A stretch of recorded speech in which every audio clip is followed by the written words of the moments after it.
Boy, Dane, what's going on? We out here, alive and into pieces.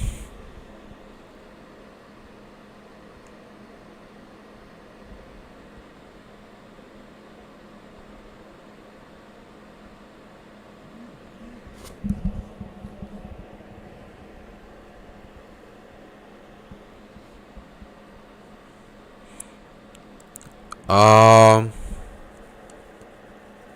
it's probably like maybe two or three.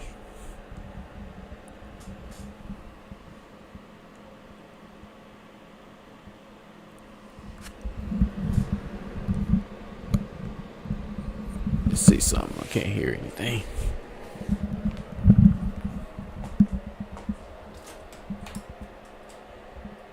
It's one HDMI port for sure.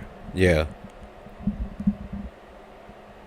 but you know you could get adapters where you could get more of them and stuff.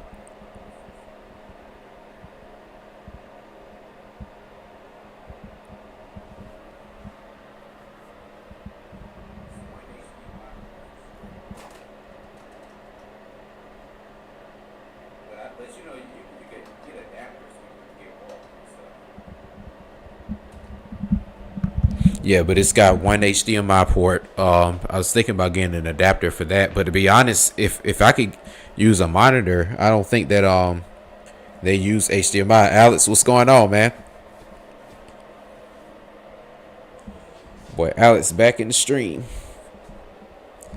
Yeah, man, I was going let me turn this down. I just wanted to kind of hear if that was on. I was gonna stream on when was that? Last Friday, I believe. Yeah, man. I was gonna stream last Friday, man, but I was on my way to a job and fucking this it was kind of slippery down here because it had just rained and stuff, and I was kind of turning left on this little street that was really hard to see down on the south side of town, and then this young girl had ran into and rear-ended me, man. I was goddamn, getting ready to turn, and this, I felt like a big bump behind me. But fortunately, this time, she pulled over. The last time that happened to me a couple of years ago when I was streaming, and I told y'all what happened. The guy just took off, and it was at nighttime, and I was, he probably was an illegal driver, but this time she actually pulled over, and fortunately, I actually got it fixed because me and my mechanic had kind of, spent all weekend trying to get all that situated. But yeah, I was gonna stream Friday, but then that happened to me, and I kind of got caught up dealing with that Friday night, trying to figure out a way to put my bumper back together, and I finally was able to get that situated yesterday, so it's back fine now. But man, I didn't realize like if you go to like a junkyard, man, it's almost like a mechanic's um like going into like the red light district for a mechanic. It's like you could literally go there and just scrap like a car that's just like yours for all the parts and stuff and fucking replace everything. So my bumper is good now. I'm probably gonna just go up there one day and just put another one on there and just get my mechanic to paint it. But yeah, like that shit happened, and I don't feel anything. Fortunately, I ain't hurt, but she fucked her car up though. Oh yeah, the fix didn't cost nothing. It was only $60, really 40. I just gave my mechanic 20 extra. All I had to really do was we took the bumper off, and he put some hot water on it. He had boiled some hot water and poured it on there, and then we just fucking got a mallet and just started hammering the shit out of it from the inside of it, and it just popped it back into place. Cause fortunately bumpers are made pretty well these days, so if you get hit, I mean, it probably won't fuck up the car too much if it's on there good. But the only thing is on the one part, like the lining where it is had kind of like broke off, so I probably just have to replace the whole thing. But I was probably gonna do that anyway. But it's back on, and that's the main thing I was concerned about. Plus, my trunk wouldn't close either, because the actuator on it, like where the little latch is, had got jammed up. So we had to go get another actuator and put that on too.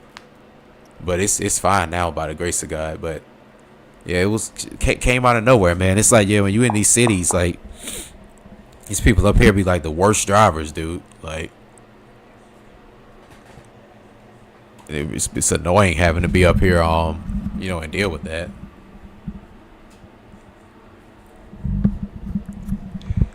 Well, everything been good with you, man? I just figured I kind of go on here and stream. Like I said, I wanted to do it this weekend, but I kind of got caught up with that.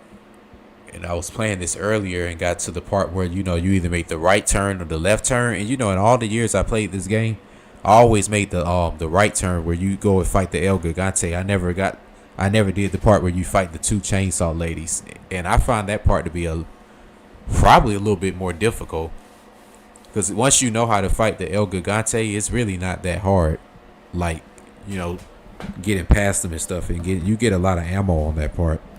Plus, you don't even have to kill them. So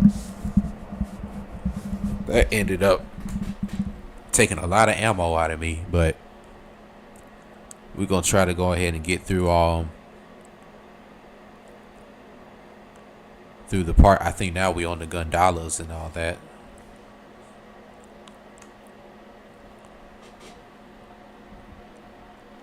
Oh, my frame rate, how be good looking? Oh, it's good. It's good. It's good.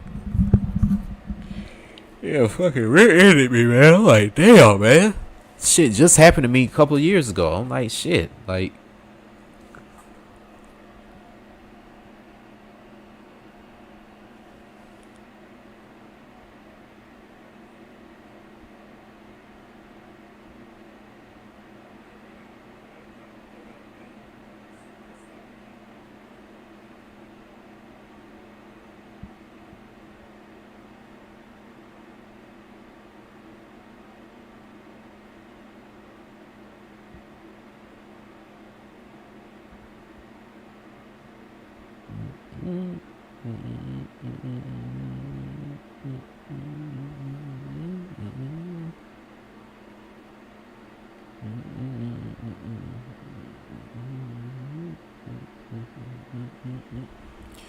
all right. Continue on, see how far we can get.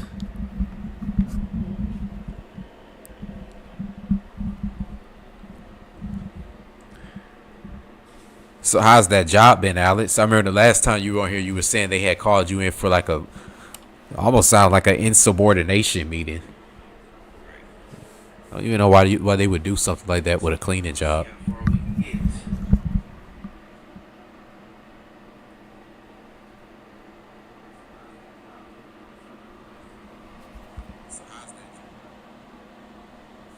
Oh yeah, how so?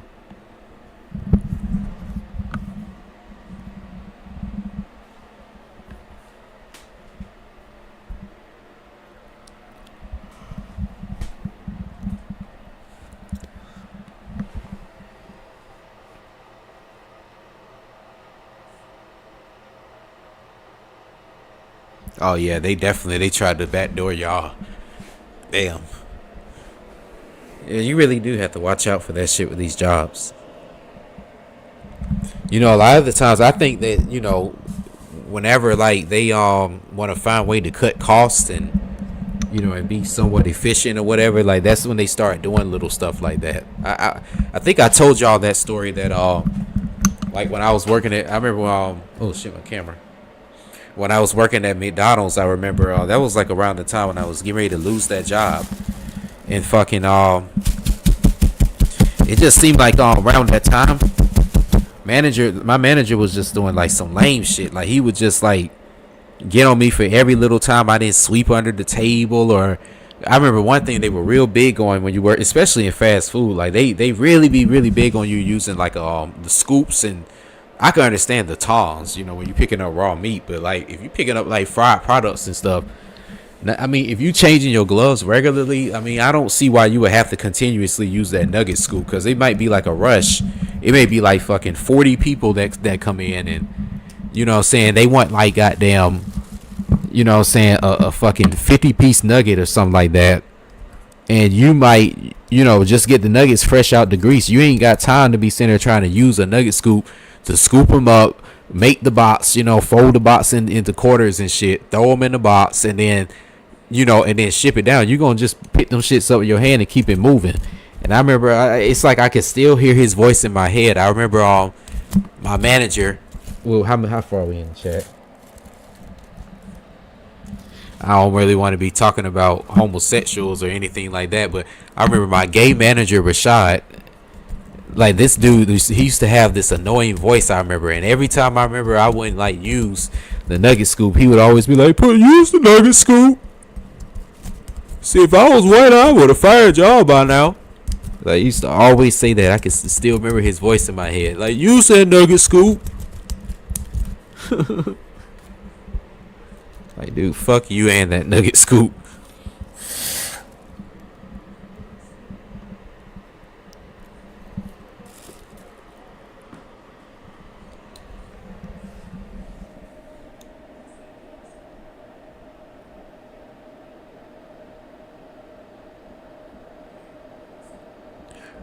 Damn. So do you work the same shift? Is it always like a two to 10, or is it like does it vary?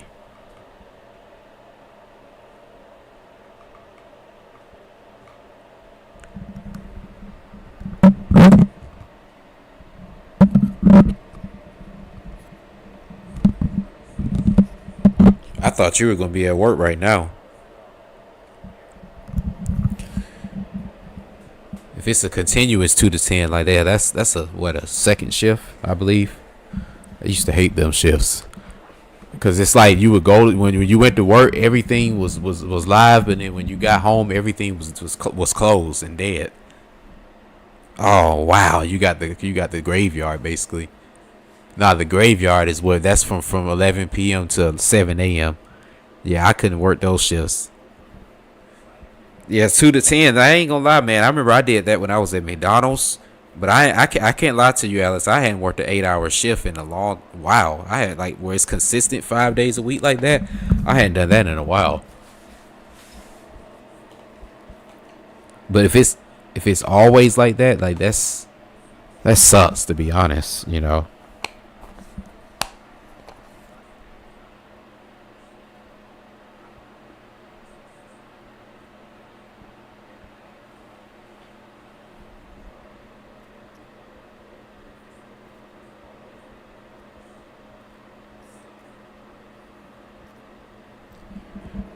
Hell yeah.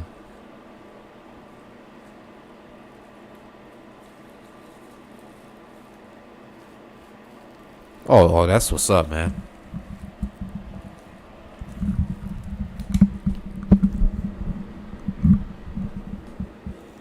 Yeah, that 2 to 10, man. That's a long shift though. 3 to 11, 2 to 10. It's the same thing I used to work.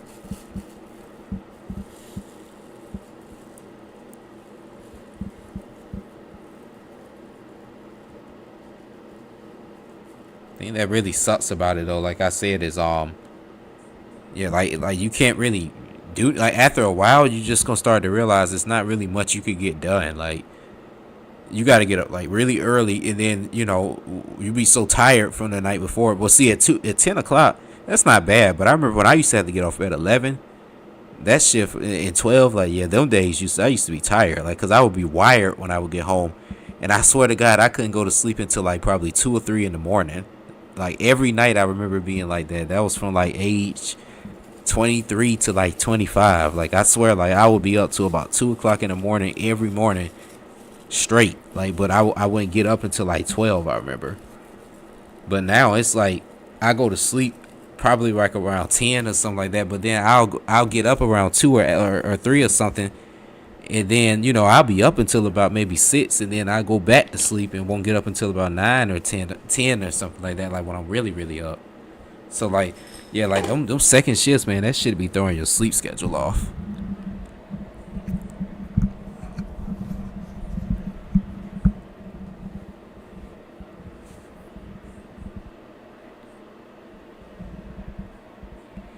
So you don't take naps or anything like that? Like you just be up like all day like that from 9 a.m. all the way through?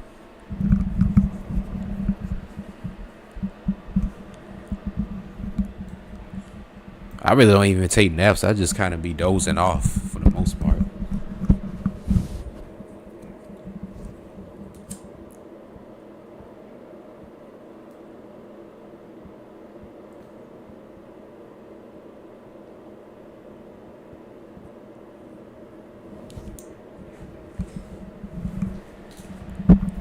Yeah, I figured that. I would need to, cause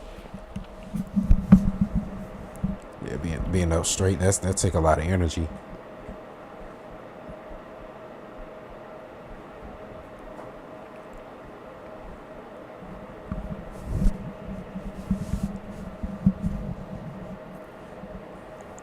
All right, Ashley. See how much of an asshole I remember you being. But so far, I've wasted a lot of ammo trying to save you. Oh, get the red 9. I love this gun right here. This used to be my favorite gun on here. This and the striker.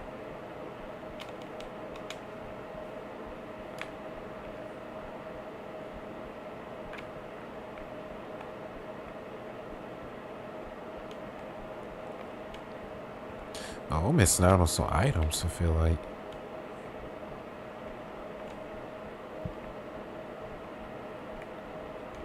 What else is around?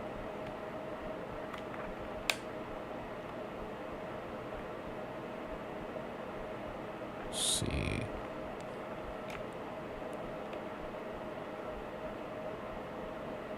I just want to make sure I get everything. Okay, I came from out there. I came up here.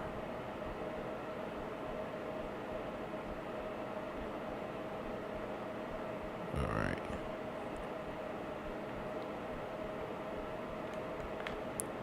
Let's do this, Ashley.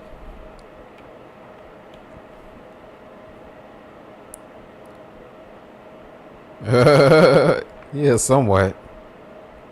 I could use some white women like that now. That's for damn sure.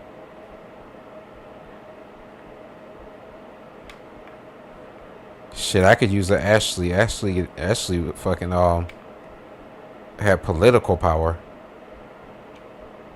I mean, could you imagine how much pussy and political like just like prominence Leon had after he completed this mission? I just really thought about that.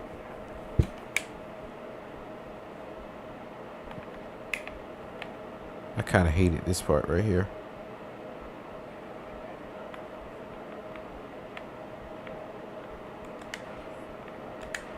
Oh shit. You know, he was pretty fucking accurate.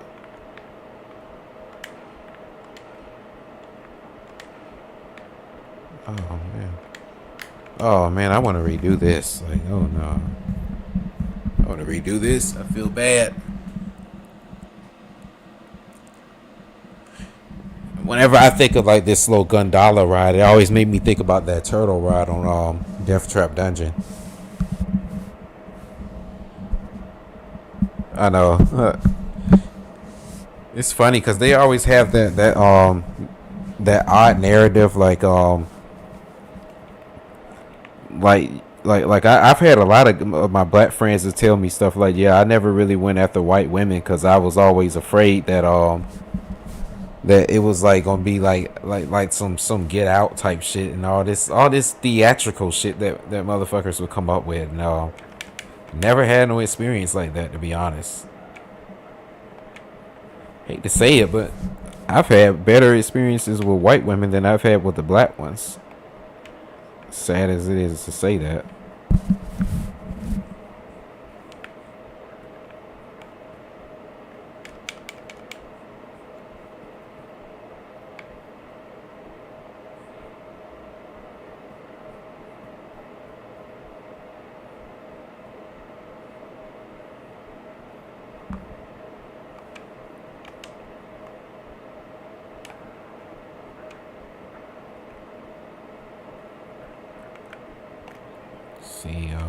See anything in this locker? Oh, bet. Almost left that behind.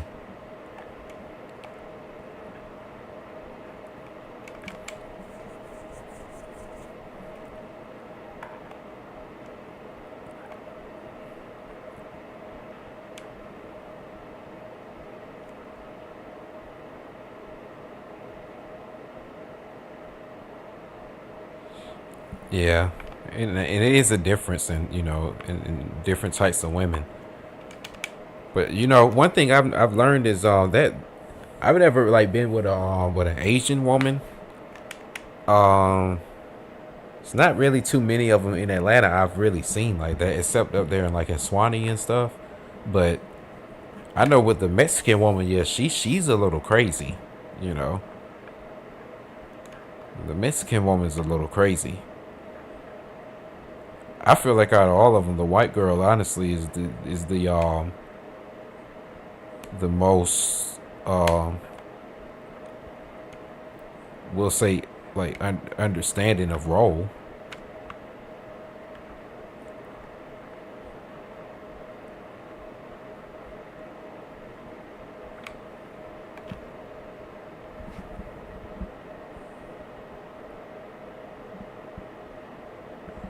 You did with a white girl.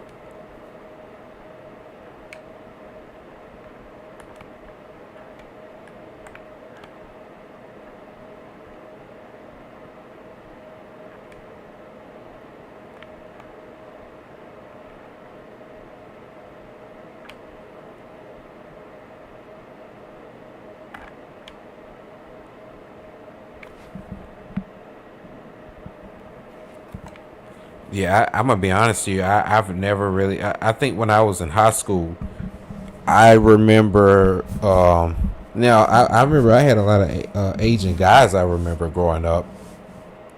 I remember I had a friend named Sab. His name was Sebastian. Sebastian Cesarica. He was I don't know what Sab was. Sab was like from like the Pacific Islands or somewhere like that. So I wouldn't. I mean, I guess that's Asian. But besides Sab, shit, I don't remember like anybody like that growing up, like my whole life. And I remember when I was a senior in high school, I remember it was an Asian girl that went to Lakeside, but that's like kind of going like towards North Atlanta, so you're gonna see a little bit more of that. But other than that, I really cannot tell you about any Asians I remember.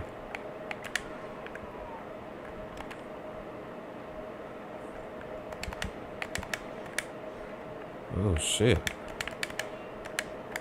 Fuck.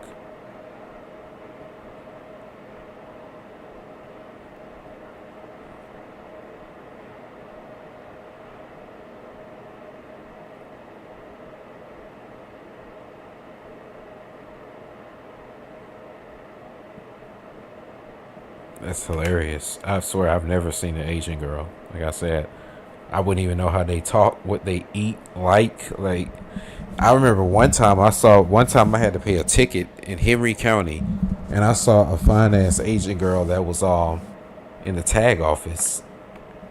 But that's the only time I really remember ever seeing an Asian woman. Other than that, like I've never seen one. Maybe I have to go to California to experience that, cause that's where I heard they mostly are at.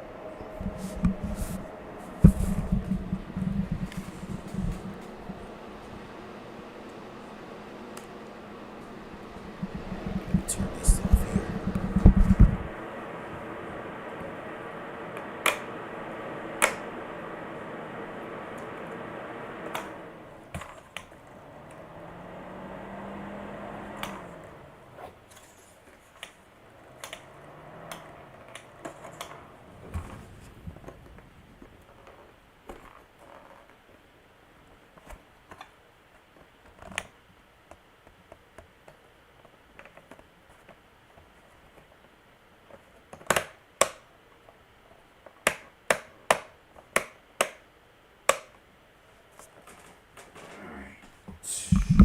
I had to turn off this damn heater.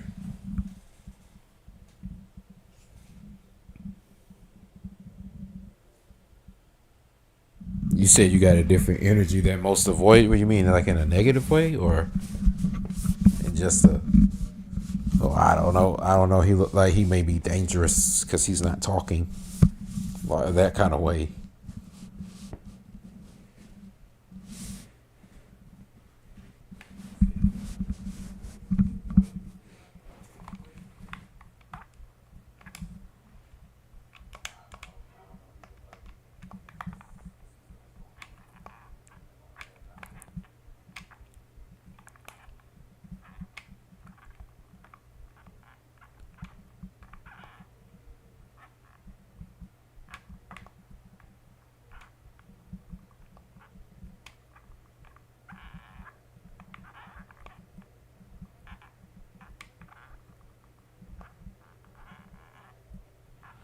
this Gundala thing is a little harder than I remember.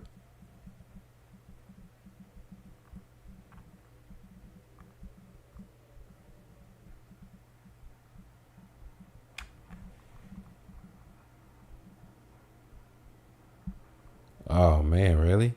Well, see, I guess it depends on the type of black person you're thinking about, cause, and then I guess it depends on where you are, cause I'm gonna be honest to you, like if you like in a little small town or somewhere where it's not really diverse like that, people really wouldn't really understand you like that. They really wouldn't have the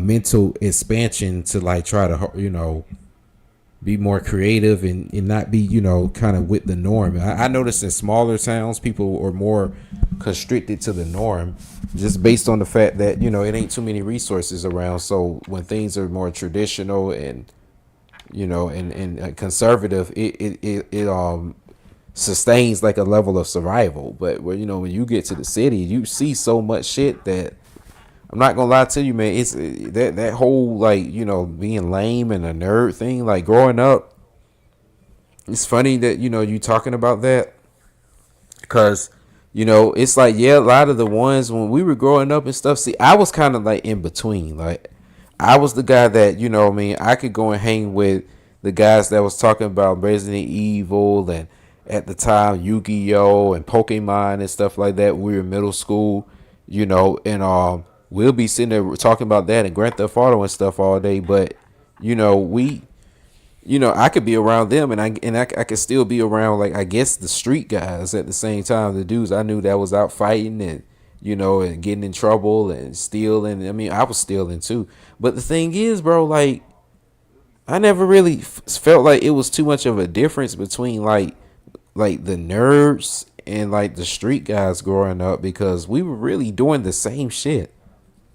Like I said, like the street dudes, I knew them dudes was playing video games. Like, I mean, of course, of age, like they was more further into like their activities of what they had going on. Because see, obviously you knew a certain limit to what you wanted to do. Like a lot of the dudes I knew, like they were more tied into like really like the crews and shit like that, and just fighting and taking up for one another. But it wasn't like dudes was like really in no gang and and all that type of stuff. But in the area we lived in, that was like really popular, for you to be in a gang because a lot of these dudes end up going to jail and a lot of them really was doing that really just to kind of click up and and have like a form of protection too. So that kind of spewed out onto the streets as well. So yeah, but for the most part, like the nerds and and the street ninjas and whoever, like that kind of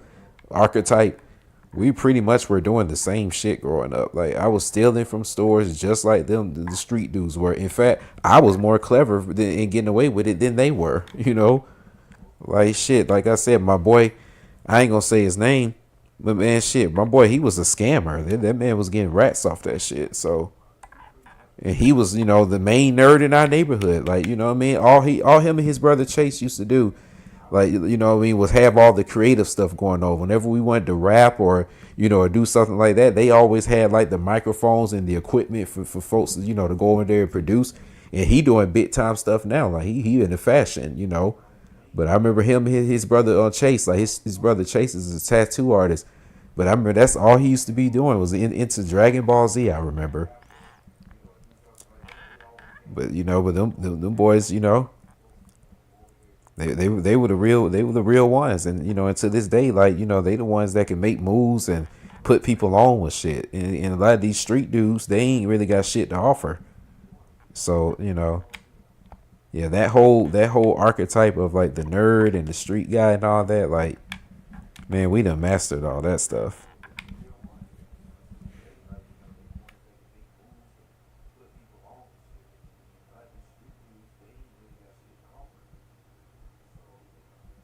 Oh yeah, man. Like yeah, a lot of.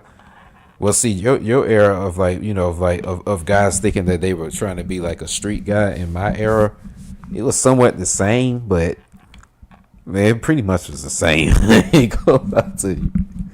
It pretty much is the same. Yeah, the Gen Z. I just think the shit that people they were young like in they early 20s, like yeah, like the stuff they do is like more like wild, sporadic, like crash out. I guess they quote unquote crash out energy. Like it seemed like the stuff that folks like 25 and under do. It just seem to be real sporadic for no gain, like rebel without a cause type shit.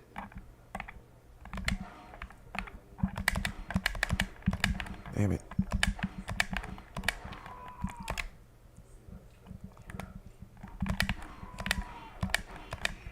Ugh.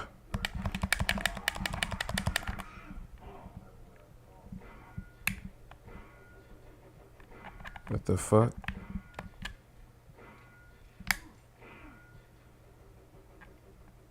Oh, I'm about to say, what the hell was that?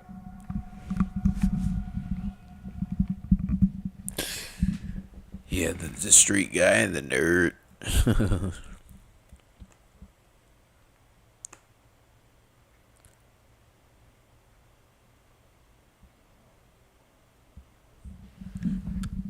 It's like at the end of the day, the street guy needs the nerd. He needs the nerd in order to understand the technology and in order to understand the format of how to implement an idea, how to even draft an idea, and just go about it. Like, but the street, I'm telling you, the street guy, only thing he's going to have to offer is either like some type of brute force, or really just the presence, of his connections of what he has, in like different areas that people be familiar with him with. That's really it. It's hilarious, really. That just those two archetypes. I think that's what it is. It used to be like the jock and the nerd back in the day. Now it's the street guy and the nerd. Because everybody want to be a gangster for some reason. It's just funny.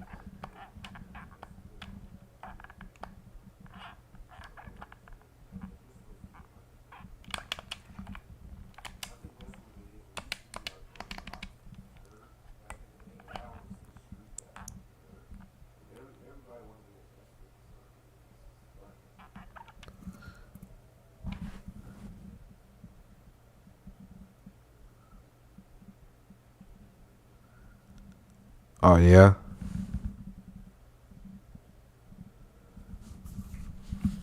Dude, I never forget one time when I was in 10th grade.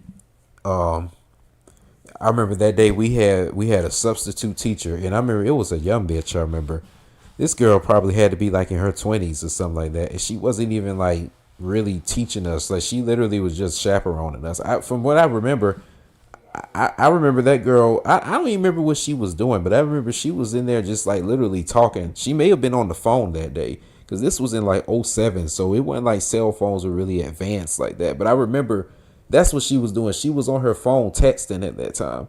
But the texting back then was ass. It wasn't like shit like it is now. But I remember like literally we had a substitute teacher and she was doing that all day, and like she wasn't even like paying attention to us. So I was like, man, fuck that shit. I'm finna watch TV.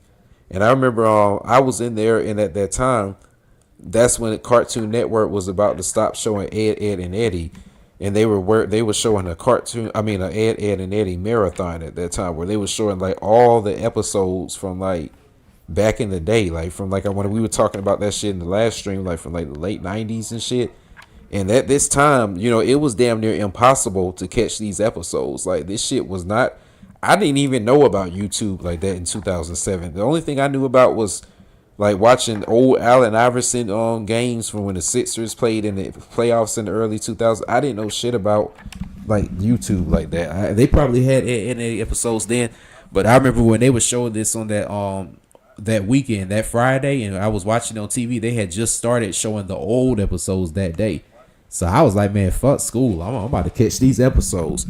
And I remember one time I was in there watching those Ed and Eddie episodes, and I remember it was some females in there, and they were like laughing at me and shit. And I remember they were like snickering and shit on the side and saying, like he watching cartoons, and this is when we was in like I was a sophomore in high school at this time, and I was like, shit, yeah. And then they was like, I was like, shit, goddamn, they got that. That's what's telling them like I'm telling y'all. I'm like, shit, boy, that and anything. I'm like, shit, they been been holding this off for like a month. I'm like, I've been waiting to watch this shit. I'm like, they've been getting ready to show this for like a whole month. And I remember it was this one girl. Her name was Chelsea Hobbs, and I remember she was like, "Shit, I bet you been waiting all week for this," like trying to joke. And I said, "Hell yeah!" Like she was saying that shit, like you winning in the joke. Like, bitch, you ain't winning. Fuck you talking about? Like, hell yeah, I've been waiting all the week for this. Fuck.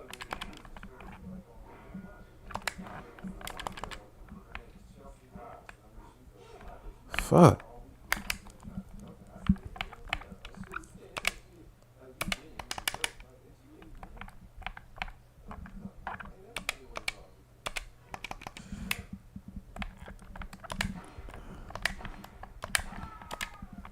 The more you be yourself, the more people respect you in this world. Honestly, I mean, it don't really matter what you into. Damn it, bro.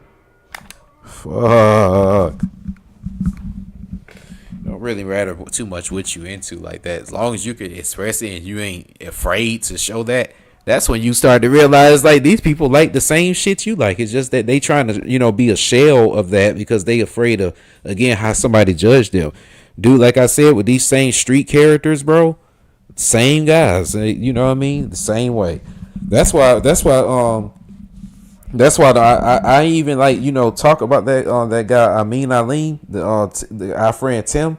Like I said, I've been knowing Tim since I was probably shit 7, 8 years old. I've been knowing him pretty much my whole life. This dude done went to prison. He done the guy in the shootouts, and this dude done had a lot of shit he done did over the course of his life, and he's well respected here in Atlanta too. Like he done been around all these celebrities like your T.I.s and and all these street guys about like your Rollos. Like these folks know him, so he's well respected, and this is a nigga I grew up with. But again, like this man's no different than us. Like watch Dragon Ball Z. What I'm saying, be playing the video games. Like his homeboys, these dudes that's drug dealers and robbers and folks that's been in that shit all their life. I done been around these dudes and they doing the same thing. So it's like all that shit really be a facade, and then a lot of these folks be really scared of these folks too. Because I guess they ain't never really been around them like that. So you kind of have a little bit of a fear of them. It's almost like being inside an alligator pit. You either gonna be normal, or if you all you look like you scared, then shit, somebody gonna sense it. You yourself, you ain't really got to worry about that.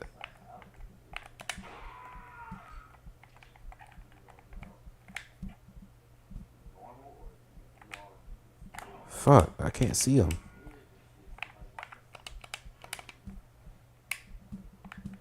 If y'all were to be around the people I know and growing up, your average person that would be around them would be like, like hold on, like these dudes are like some criminals. I don't know about this, but these dudes would be just as normal around y'all as they are anybody else. And these dudes is, like I said, a lot of these dudes I know, the shot people, what I'm saying? Damn it, man, I gotta redo this. A lot of these dudes I know done shot people, done robbed folks, and did all kind of shit, but they would be just as normal, around me and you right now. Yeah, I never been the person to try to fit in and do all that. Yeah, that's never been me.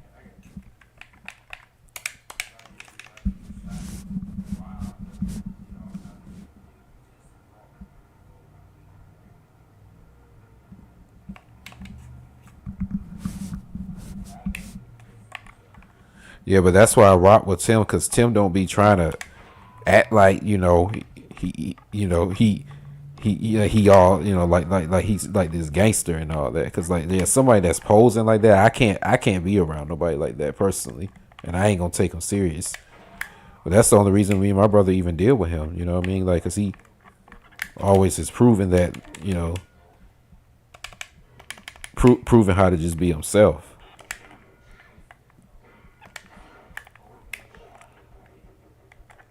And just being real, your average person, if they were around him, they would judge him, in a certain way. So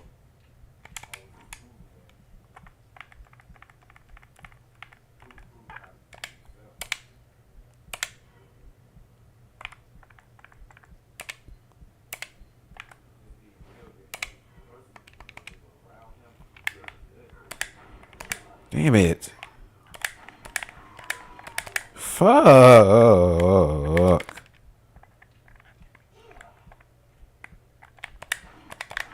Bitch.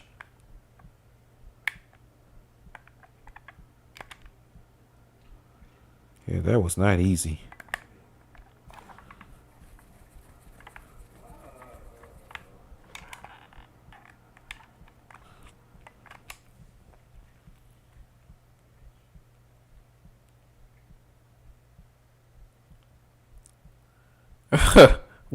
When did that happen?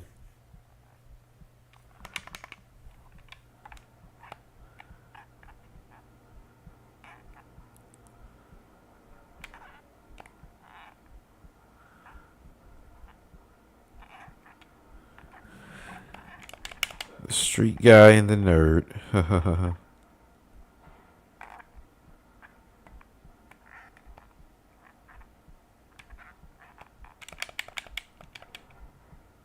Yeah, I ain't gonna lie, Alex. When I was growing up in Clayton County, I'm sure you've heard about that. You you've heard that in a couple of rap songs and shit. Even if you probably have seen it, I seen they did a documentary on the Clayton County Jail, and this it's a bunch of people I know that's been through that. That I grew up with. But yeah, but like I said, when I was growing up, yeah, a lot of the nerds and people like that, like a lot of them, they ended up becoming like like y'all. What's that movie? Damn, it's not really a movie per se, but like I remember one time it was a story I was looking at on You said you was about to share it with them. Hell nah. I ain't never tried to steal. Whenever I stole, I always try to do that on my own.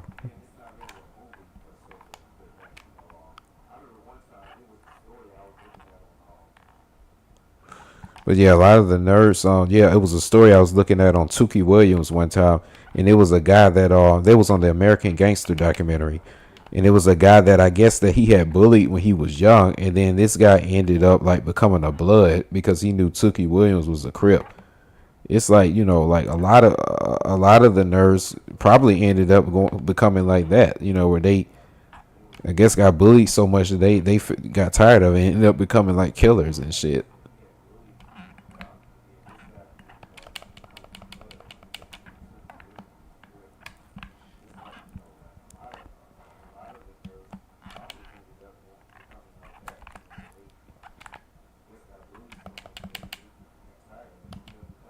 Oh shit! All right.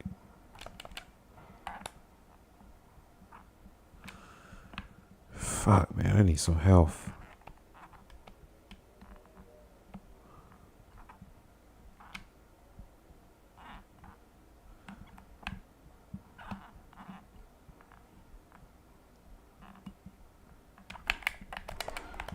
Fuck.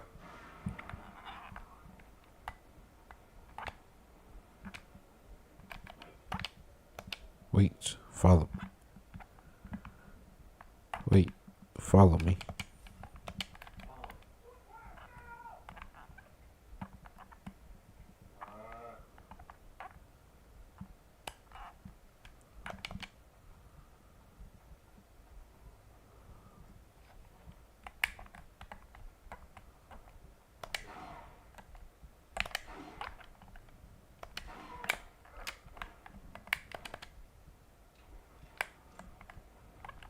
Damn, you ain't leave no money behind?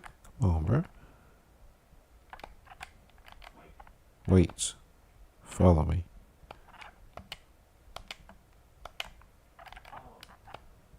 Oh yeah, I think a bunch of them gonna come out.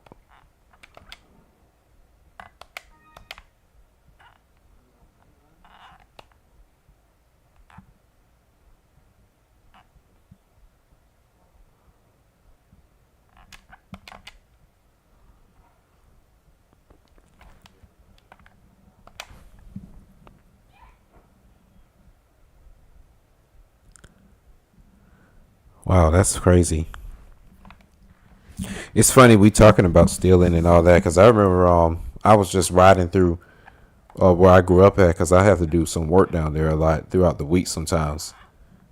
And I remember I was riding past the Dollar General that I used to live up the street from. And dude, I remember I used to steal from that place so much, like every like day. I remember around this time of the year, like when it was like the fall, it was cold, and I knew I could go up there with like a big coat on and stuff. I remember I would go up there because again, like my mom had 3 kids, so it wasn't like it wasn't enough food in the house. It wasn't enough snacks. It wasn't enough deodorant and shirts and underwear and socks and shit you needed like that. Like it wasn't just really enough of that all the time. So shit, sometimes had to go and get that myself, and you can only cut grass so much, and and wash cars so many times until goddamn you start really needing some money and resources for real, for real. So yeah, that's when I was going on my binge. That was when I was in like probably 7th, 8th grade. Yeah, I was pretty much a pro at stealing. I've been probably stealing since I was damn near like 3. Like we were like kids and stuff. Me and my brother would be like in a grocery store we had here back in the day called Cub Foods. And I remember like when you would be getting ready to check out during the grocery line and stuff like that, man, me and him would be like getting little candy and stuff like that and putting it in our pockets. We were doing that like probably way back in the day in like the early 90s and stuff. They didn't even have scanners and stuff like that back then. Going into the gas station, stealing little York pies and what do you call them things? What do you call them fucking things? The 100 grand. I used to love the 100 grands. I was still doing that like back in the 90s. So that shit graduated from that to when we would go to stores and steal fucking do-rags and hair grease and all kind of stuff to shirts and jerseys and stuff out of the mall. Like we used to go in with that stealing. Like we were boosting. I remember even when I used to work at working fast food, when I worked at McDonald's, I remember I remember taking sandwiches and people would place orders. I remember that was when I was in high school. Motherfuckers would place orders on what they wanted when we would have closing time, and I would like pack all these sandwiches and make them and stuff like that and sell them the next day. Like man, we were going in back then. That shit used to be fun. I remember people used to love them quarter pounders. I remember I used to have like fucking 10 of them things like in a bag. And I remember every morning I would go to the bathroom. I remember we would meet up in the bathroom. Everybody that had their order would come $3 or whatever. Fucking that was back in 2008. So yeah, a quarter pounder, that shit was going for like $2.50 or some shit like that then. And I used to sell them shits in the morning. I remember when I was in like 11th grade. But when I was younger, stealing, like I remember back in the day, like when I was in middle school and shit, I used to want that stuff for me. I would have to go and get hats and deodorant and underwear and shirts and oatmeal bars and shit. Like,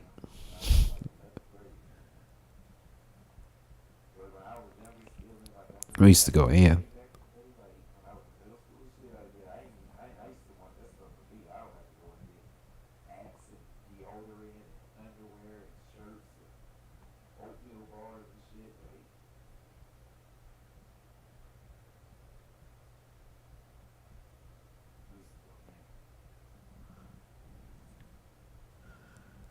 Like literally, I was like, I literally was fucking instead of McDonald's, I was fucking Mick Crosswire. Like literally, I literally like copyrighted everything from them and had a one stop shop. I remember every morning in the back. Like I remember that was only on the weeks. I remember when I would work on during the week when I was in high school.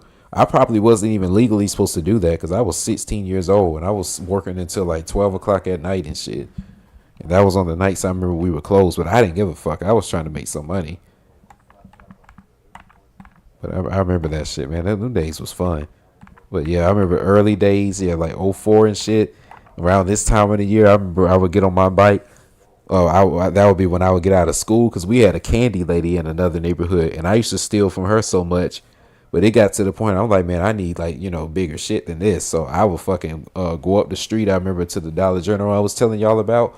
It was right there at the corner of Taylor Road and 138 in Riverdale. We lived there. Yeah, man, I remember I used to go in there and go in, bro. I'm talking about I used to, Alex, like I would go in there looking skinny as hell, looking like goddamn fucking looking like the red motherfucker on Bonanza Bros, but I'm coming out looking like the damn Hulk. You know what I'm saying? With stuff in my jacket full of fucking shirts and hats and damn cereal bars, like I said, Doritos and sodas. Man, I used to go in up there and get on my bike and come home because I remember it used to only be one person up there, and it used to be this older lady. Man, I remember I was going in so bad one time up there. I stole from up there and came back to the hood. That's what we call our neighborhood and shit, Palisades. We came back to the Third Street. I remember in our neighborhood and stuff. It got damn. I remember my friend Keyshawn saw like, damn, bro, like, well, how you get all that damn stuff, like, because like I said, we 12 years old, like we kids, like he looking like, damn, this nigga got gummy bears and chips and deodorant and ass, like how you get all this damn stuff? I'm like, boy, I went in up there. That nigga was like, man, my grandma work up there. I remember me, that nigga, goddamn, they got the fighting. I remember. I was like, boy, I ain't give a fuck when I was a little kid. I was like, nigga, I could not do without. Like, I was not about to be that person doing without.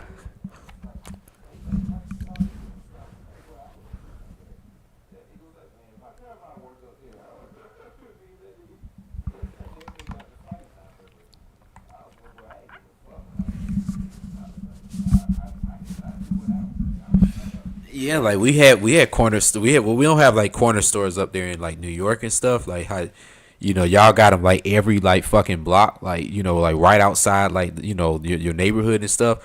When you get closer like into the city of Atlanta, that's kind of when you live like that. But they Riverdale's more suburban, so our corner stores are a little bit more stretched out. Like I said, like you gotta have a bike if you're gonna be like in like in the suburbs in Atlanta and stuff, because everything's stretched out. Like you could probably walk to the store, but what I'm saying, it may be like a 20-minute walk to get there, and then 20 minutes back. And on a day like now, like when it's cold and shit, all of them days used to be brutal. Oh man, I remember them days. I think his grandma probably did work there. I ain't gonna lie. Because I remember it used to be this older lady every time I used to go up there and fucking and she got damn used to just literally, she was so nice. I used to just be up there talking and stuff like that. But meanwhile, like I was she thinking I'm just some normal little kid going up there buying a piece of bubble gum for fucking washing cars and pulling people's dumpsters to the curb and shit. And I done saved up 10 cents to go buy a jawbreaker. It's like she literally is thinking that I'm in there on some shit like that. Meanwhile, I'm going in there, like I said, going through the aisles. I'm hitting however, I always be talking about those cereal bars, because I remember this is when they had just came out with those shits. Y'all know those cereal bars, the Cinnamon Toast Crunch ones. They like breakfast cereal bars, and they got them in like different flavors, like the cereal like Cinnamon Toast Crunch and the Fruit Loops, and those shits got like the yogurt and shit on them, and then they got like they almost are like a granola bar, but they like made like with the cereal flavors and stuff. They had just came out with them shits. I remember this was in like 2005 2006 and shit like that. And man, I remember I thought them shits was delicious, and I was like, man, them shits I remember were like $3 or $4. So I'm like, man, I ain't got the money to be paying for that. So I just remember every time I went to that Dollar General, I would always steal them, because I remember it was like 6 of them in the box. And I stayed taking them shits, bro. Like I was like the first goddamn customer for those bars when they first came out, because I used to always take them. I remember, and I remember his grandma probably did work there. I just remember the days when it used to be her and like the older women there. They were the only ones in there, and it would be like probably 5 o'clock in the evening, because this was right before it got dark. So obviously nobody wanted to be trying to go out and be out there like when it's dark and stuff. So I remember as soon as I would get off the bus, I would just change my clothes, cut through Birch Walk, and then I would immediately walk to the store. Like I said, like stealing, that shit was like a sport to us back then. God rest in peace to my boy Devon. Man, I miss him, man. Like I said, me and him, whenever he went to go steal, I remember he would never get caught. I remember he would always get exactly what he said he was gonna get, like I did.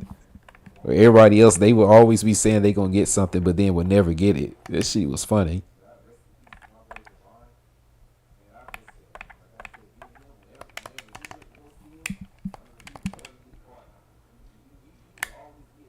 I know.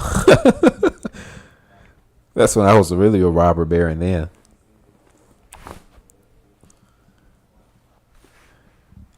Then I remember one time when I had actually got caught, like I said, that was because of those cereal bars. I remember God rest his peace to my boy AJ. But I remember when he was with us one time when I was trying to steal them shits, and I remember I don't know how the lady saw me. I swear to God, I don't know how she saw me, but somehow she saw me slip something in, because when I took them shits, I would always slip that shit in my fucking drawers. And I'm like, man, you know what? Like, I don't give a damn. Like, you know what I'm saying? There ain't nobody gonna be trying to go in my pants and shit like that to try to see what I got. But I don't know. She just so happened to see me like slip it in there, and she kept coming to me like, "Hey, give me what you got." Like, she didn't see me like do it, but it was like she just knew that, what I mean, that goddamn that I had something, and she swear that I had that cereal bar. But I remember I told her, I was like, I don't got nothing. I don't got nothing. I just kept lying to her. She kept telling me, like, she kept trying to like go in my pants and shit. Mind you, I'm 14 years old. And I'm like, man, look, I don't got nothing, lady. I'm trying to walk out the door and shit like that. And I remember my boy AJ, man, for some reason, I remember he was just like, man, let's go. And some reason, I just somehow just ended up out the door. And like I said, we had went back to the neighborhood and shit. And I remember the lady had called the police. And goddamn, we had, because I remember after she had almost caught me, like I said, I was on such a high because I still had got away with the cereal bar. I said, man, fuck it. I'm about to go to the gas station and go steal from there. And then I remember I had tried to get something that day, but I didn't get it. But I remember that's when we had saw the police show up, and I remember we were on our bikes and we had scattered. I remember back to the neighborhood. And I remember that's when my friend, my boy Montana Versetti, who y'all be seeing in the chat. I wouldn't be surprised if he in this motherfucker now. But I remember that's when he was with us that day, and he was older, like, and I remember I've been knowing this man since I was 3 years old. And I remember he was like, oh man, when you get 16, 17 years old, you could go to jail for that shit. And I remember, like, I was thinking, like, that year he was getting ready to be 17 and I was about 14 at that time. So that's when it started to hit me, like, bro, like, I can't go to jail for stealing. Like, I'm like, yeah, I'll be in jail for anything else, but not shoplifting. Like that's just embarrassing to me. Like, I can't go to jail for that. And goddamn, that's when I told myself, man, if I'm gonna do this, I'm gonna do this with nobody around me. And then shit, when I got, I probably was stealing a little bit more for a couple of years, but again on my own. But when I got to be like 17, I ain't gonna lie, bro, I just stopped doing it. It just got to a point. I'm like, if I'm old enough to work, then I'm not about to risk my freedom for something that I could literally work and pay for. Like, that's fucking stupid.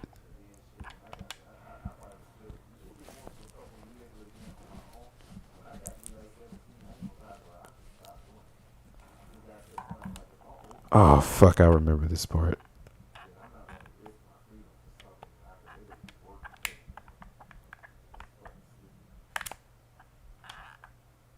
Oh damn, I gotta fight the village chief now.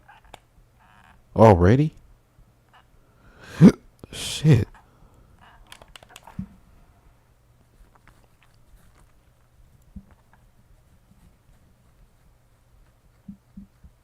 Dude, we had so many stories like stealing and shit.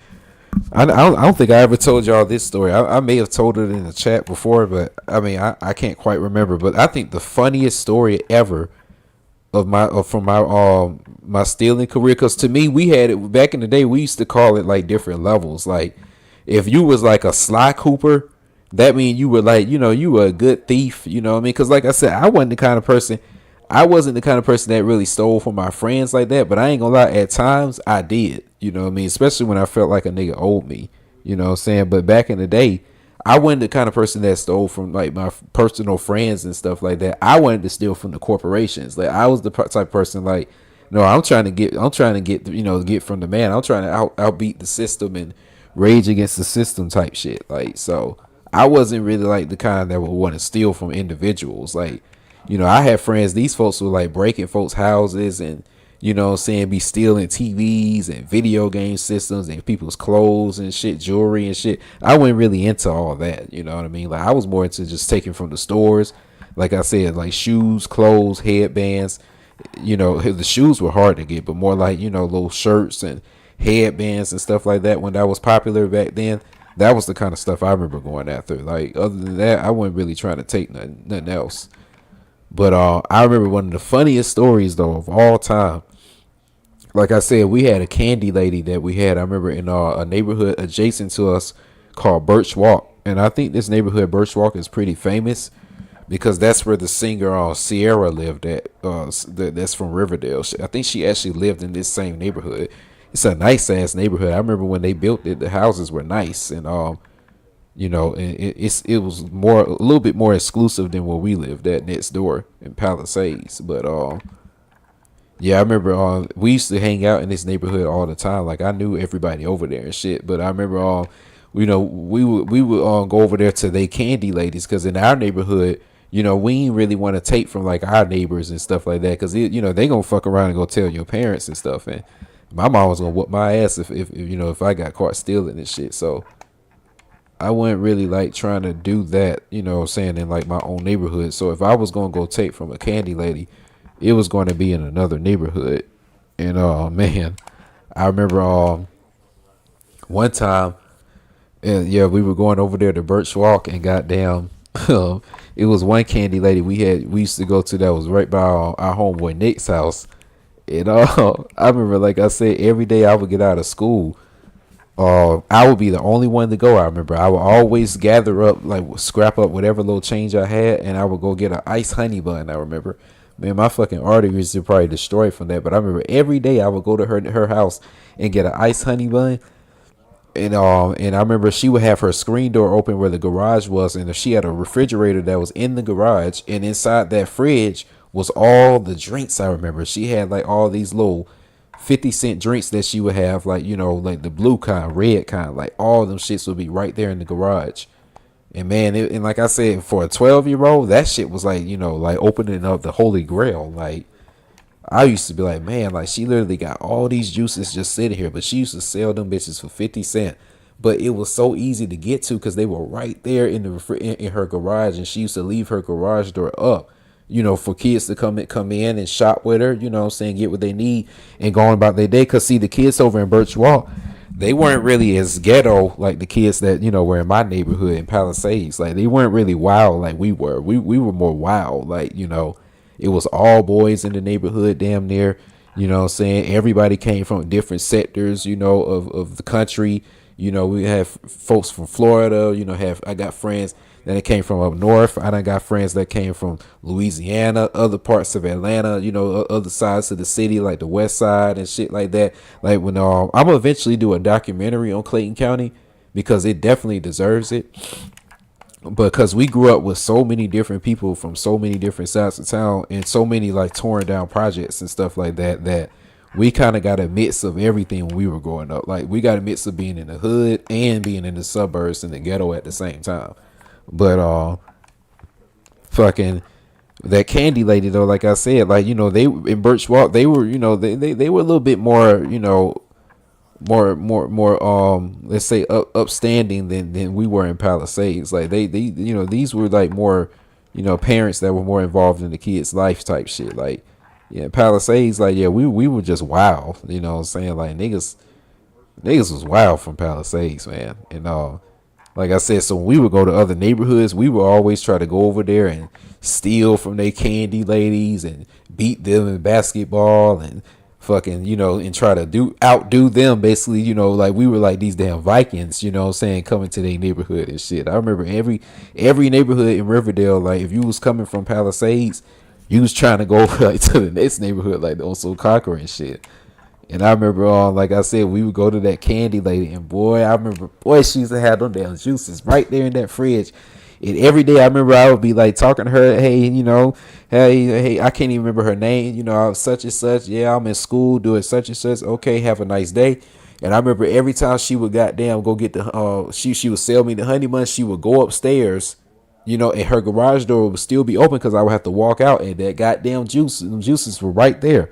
So every day, bro, like I was just at like, I was shopping and shit like that, get the honey bun. And when she wasn't looking, I opened that goddamn freezer, grab one of them damn juices, slide that motherfucker in my drawers, and just goddamn get up out of there. Sometimes I get like 2 or 3 of them shits.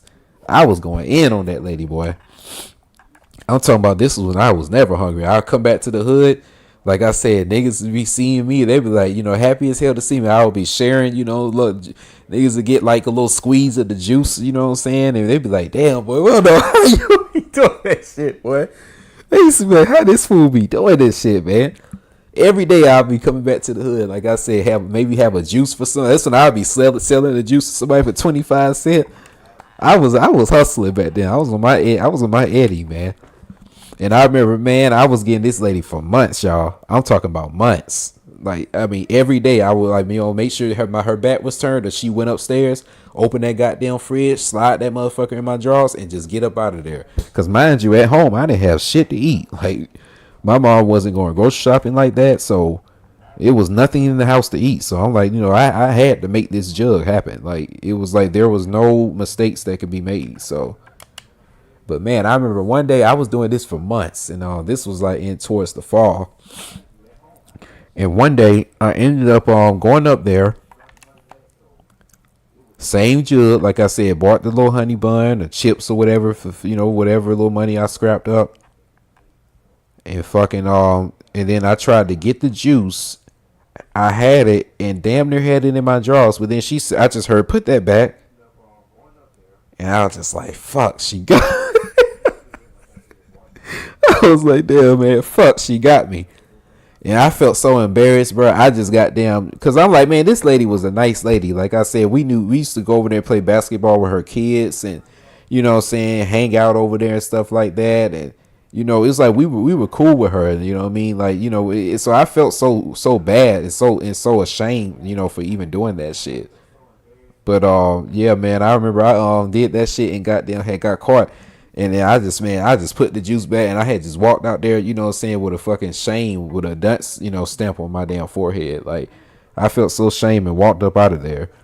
And then I remember, like, a couple of days, it was the next day, I remember, my boy Maurice, that nigga was the one that used to go, he was the one that introduced me to her, because he knew her son. And I remember, like I said, we would go over there with him, and I would go over there play basketball and shit. And I remember, my boy Maurice had wanted to go over there, and I was just thinking to myself, well, maybe she forgot all about it, and maybe she ain't gonna be worried about it like that. Man, I remember it just so happened that I went over there with my boy Maurice, and hold on, I think it's a quick time event somewhere.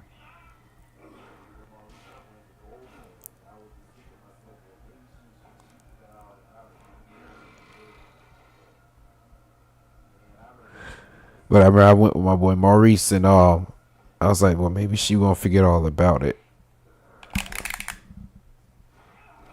But yeah, I was like, maybe she gonna forget all about it. And then like I said, she wasn't there this next day, but her husband had answered the door this day.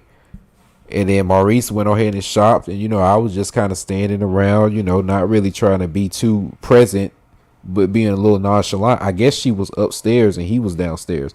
And Maurice was just talking to him and stuff like that. And I remember the guy was like, yeah, my wife had told me that yesterday one of your little homeboys had tried to steal from us.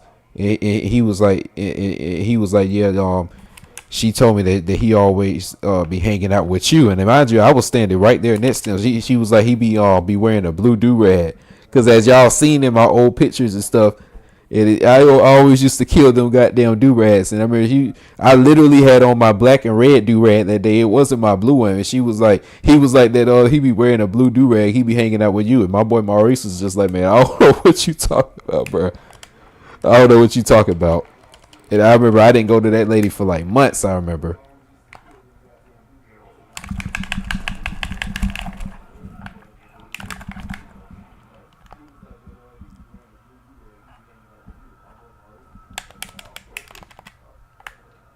I ain't go to that lady for months, I remember.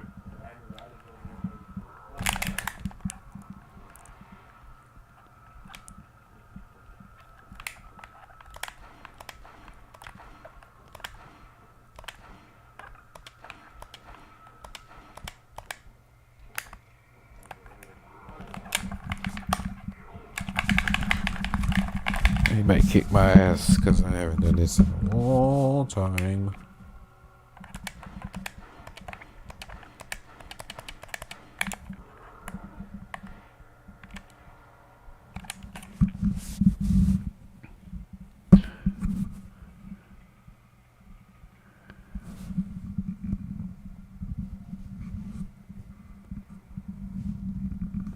Hell yeah, dude. I ain't gonna lie. When I was younger, I didn't give a fuck. Like I said, I'm way more scary now than when I was younger. Like I be really thinking that. Like I was bold. Like I didn't care when I was younger.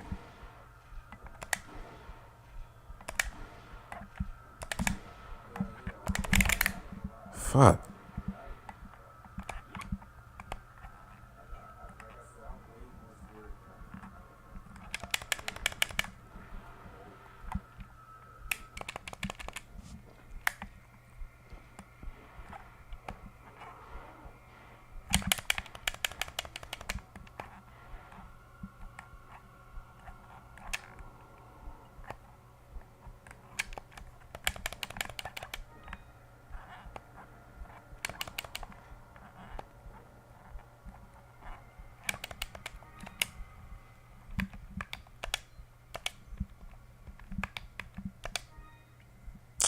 Oh man, what's the point?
Fuck.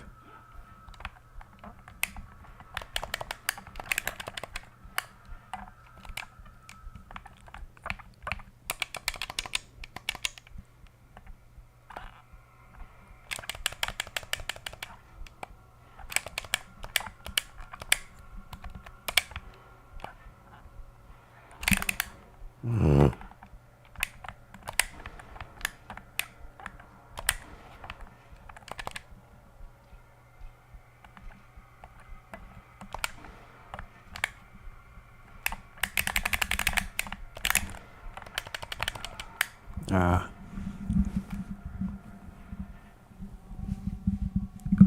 I'm so rusty in this game.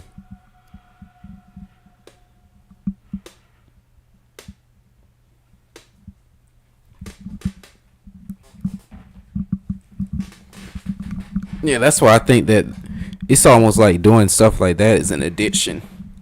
You know. I mean, but I'm a baby. I'm a novice compared to people that I know. You know, I know some people that literally be going into Aldi and go in there. You know, what I'm saying, walk out with a whole cart full of stuff. You know, what I'm saying, like, and go grocery shopping, and and don't spend a dime. So I've been doing that shit for like 30 years. So I'm a novice compared to to some people I know.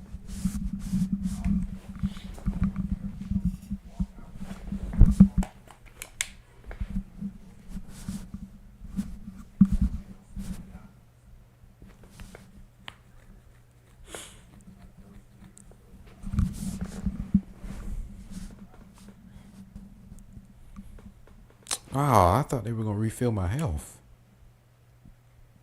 Bullshit, man.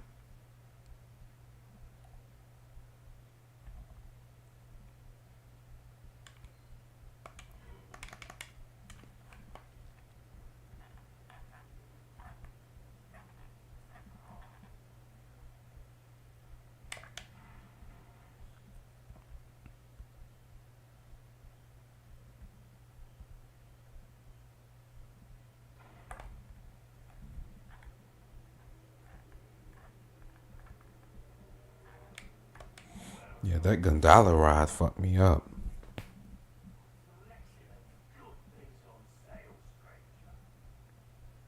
Yeah, well, let me get it for free. Yeah, it really does not give you full health, but I don't think any Resident Evil game does. I mean, compared to like Resident Evil 1, this game is super lenient. It's like very lenient.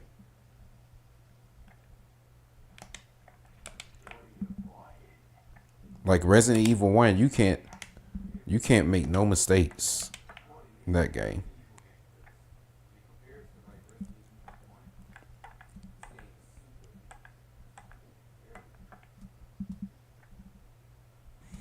Fuck it, I'm gonna just sell this shit.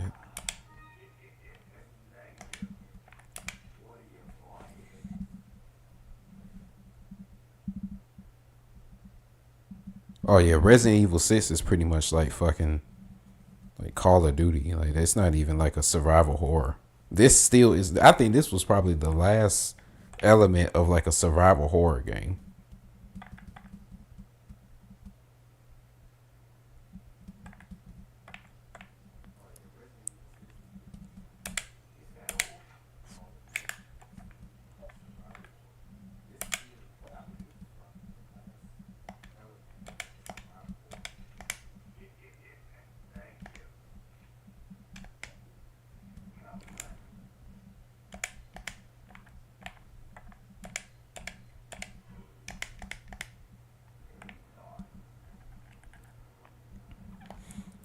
I would like to stream Resident Evil 6. I'm not gonna lie, Resident Evil 6 was fun, but it's not like this. This you still kind of got a little bit of an element of survival horror. Honestly, when I first played this, I thought that they gave you a decent amount of ammo. I wouldn't say too much, but way more than what I was used to in like Resident Evil 1 and 2. 1 and 2, they don't give you shit. Resident Evil 1, they don't give you shit in that game. Like if you don't know how to use a knife in that game, I swear to God, it's impossible to play. Oh shit, support! I ain't see you. Yeah, it probably is a glitch, man. I didn't see anything.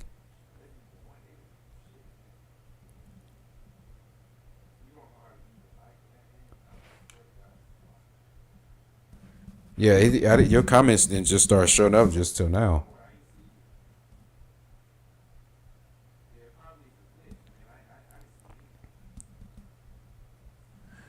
Who knows? Maybe YouTube's starting to block shit out that's going on my channel. I don't know.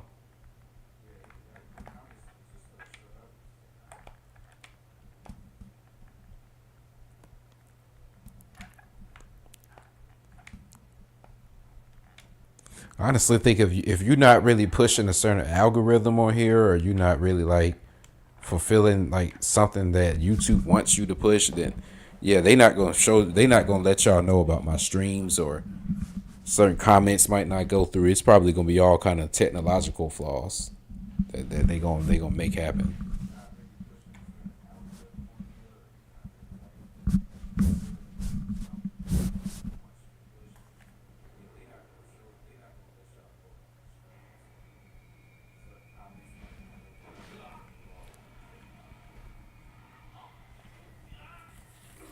But yeah, man, we ain't really doing nothing. We just trying to see how we could get through the village chief on here. I was telling everybody earlier that man, I had got in another car accident on Friday. That's why I didn't stream in the past couple of days.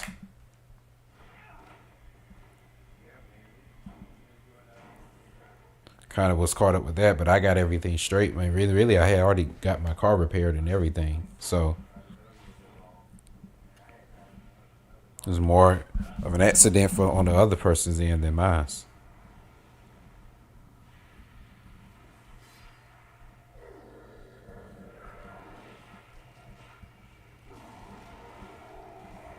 Some of your comments probably still not coming in.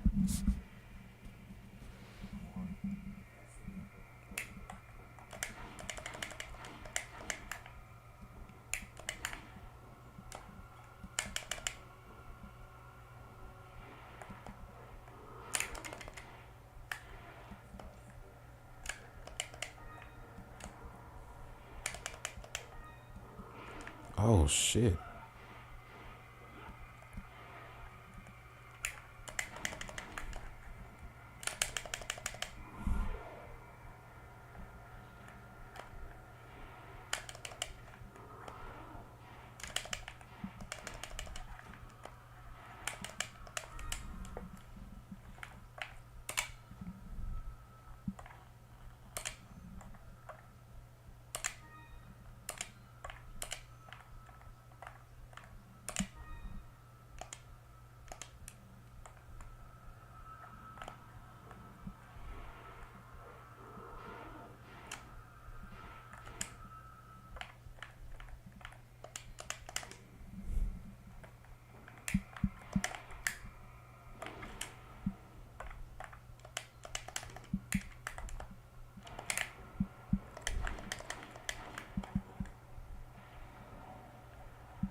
Ah, shit.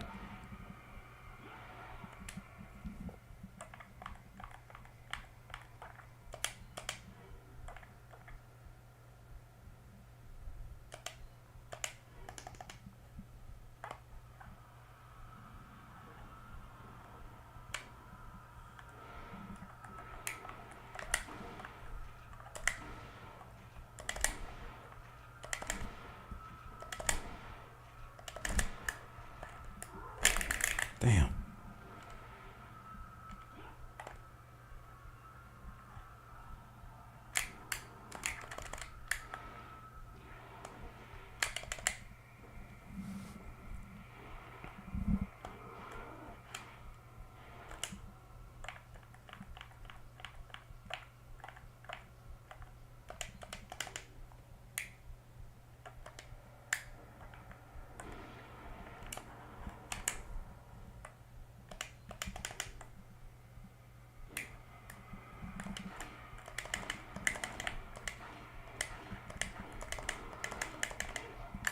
Motherfuck, dude.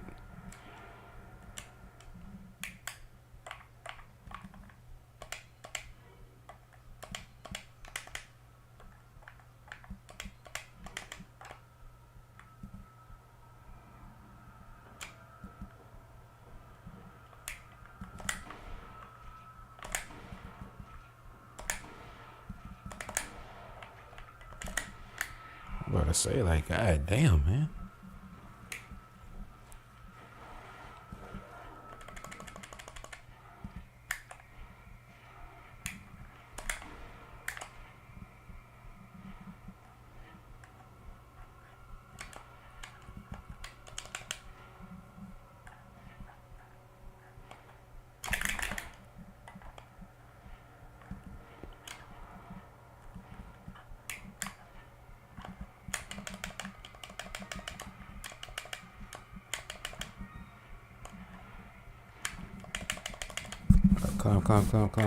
Climb. Maybe if I fight him up here, I can see better. Ah, shit, man. Come on.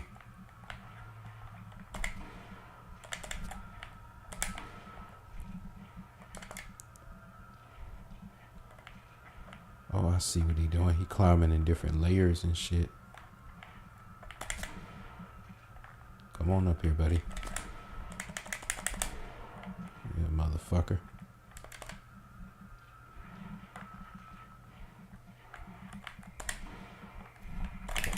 Oh. Damn. Oh, man.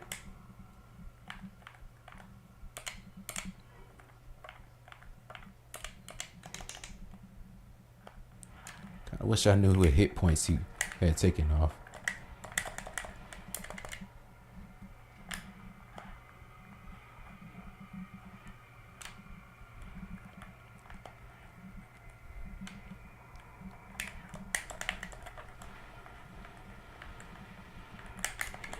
Ah.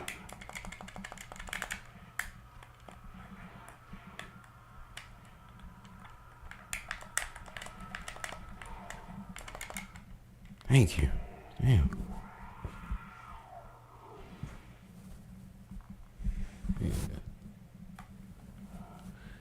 He almost had me, man. He almost had me there.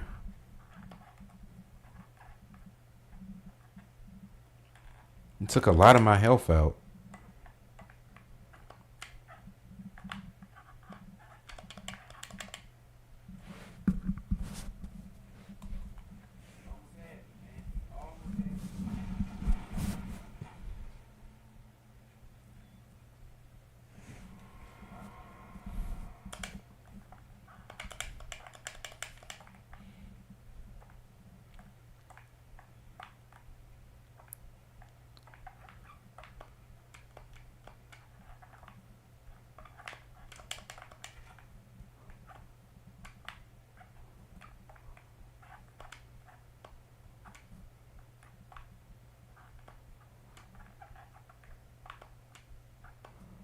I believe that's just about everything in here for the most part, right?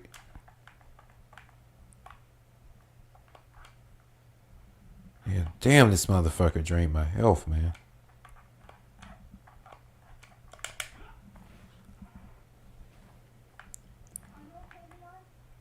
No, shit, give me some head or something so I can get some health back.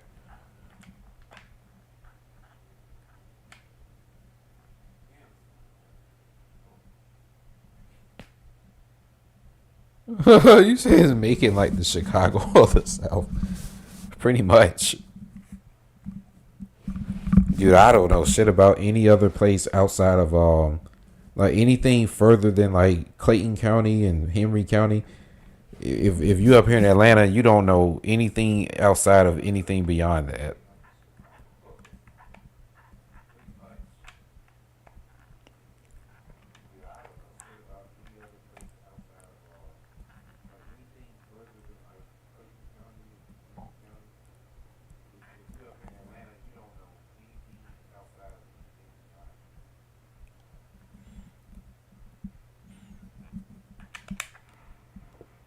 But I have heard it's pretty bad down there.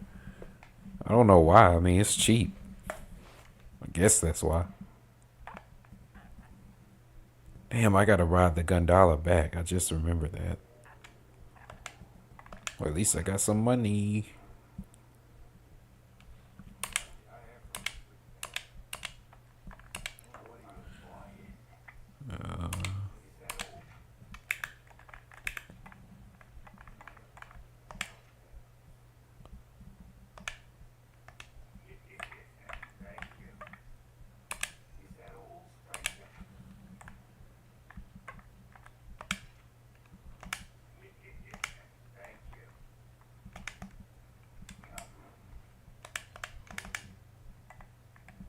You said Millersville is like Sudan. Yeah, I did. I have heard that it's a lot of gang wars and stuff down there in Macon. I mean, Millersville is right there next to it, so I mean, I can't see it being too much better.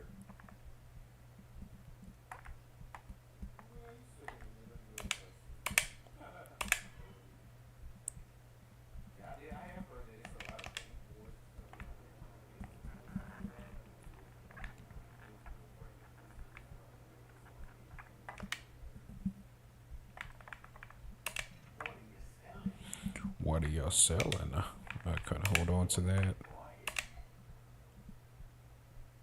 And we're going to need that. We're going to need that to crank up. And we're going to need that too. And TMP. Yeah, we're going to need that. We don't need 100 right now. We could do a 50. I ain't using the rifle like that. I ain't using that as often. Although we need to crank that up. We need to crank that up.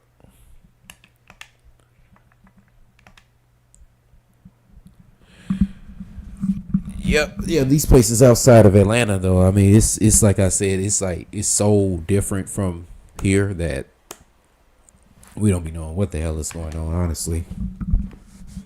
Like even right now where I'm at in like Conyers, this shit is like country compared to like people in like the city, like how they would look at this out here. They would look, people from the city would look at this like it's country. because it's slower pace and ain't as much going on, and but it's still much. It's still stuff here, But I just have been shocked to see how many Hispanics I've seen out here.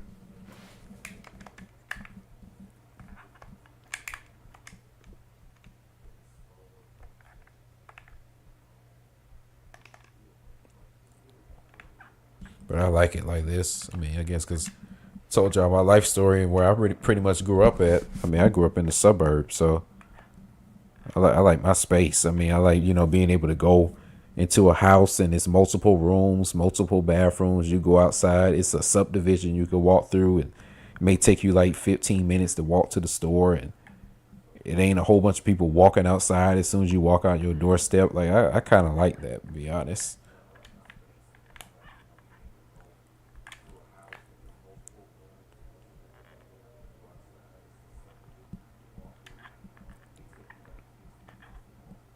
But the city life, I guess, is for certain people, depending on who you are, what you like.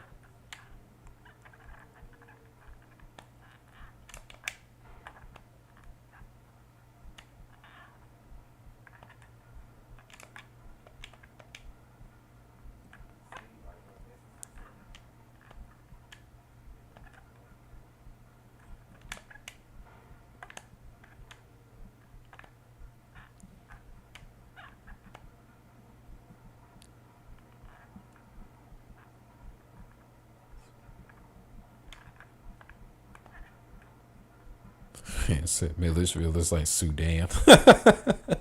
That's hilarious.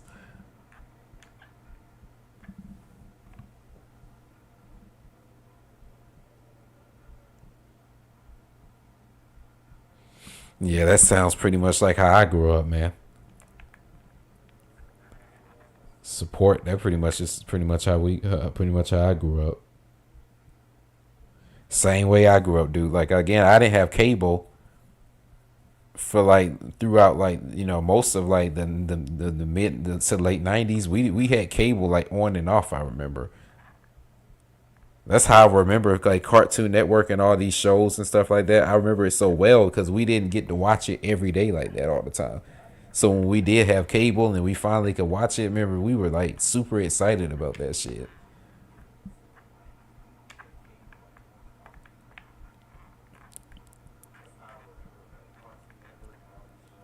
Video games, like I said, I didn't ever get like whenever the latest games would come out like at that time. I didn't ever get to play them like when they were fresh, unless it was like a friend that came over or something and they were playing it with us. But other than that, like we never just have the games fresh though. That's what's up, Alex. Damn, you been there all fucking day. Like literally, I done worked. Shit, I done came. I've been home from work for probably man like 5 hours or something. I done came home, ate a little bit, then showered and cleaned up, and I've been on live. I think I've been live now for about what 2 hours or something. An hour, or yeah, going on maybe 2 hours now. It's all good though. I mean, you gotta get what you can out of it.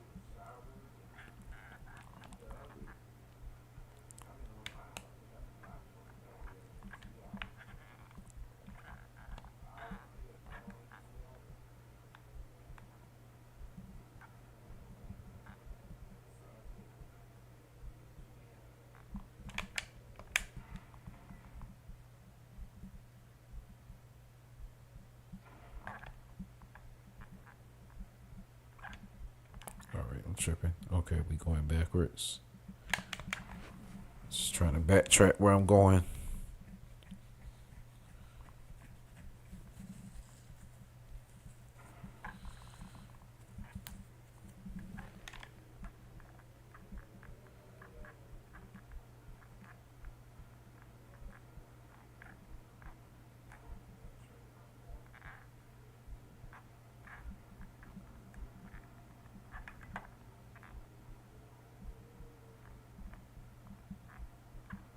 Okay, how I get on this motherfucker?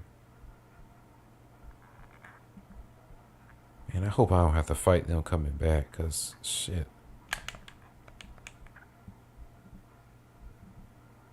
Okay, it's gonna skip all that. Good.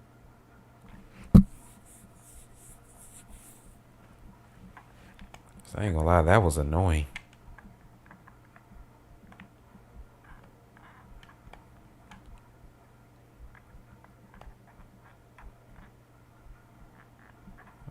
Make sure I ain't forgetting nothing. I think we good. We good.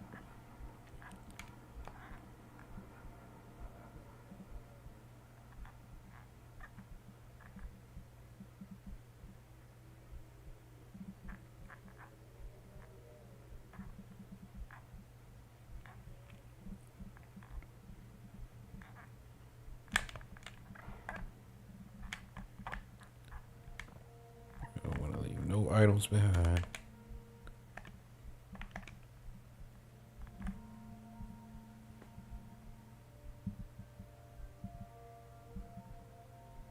I haven't played Siphon Filter in so long.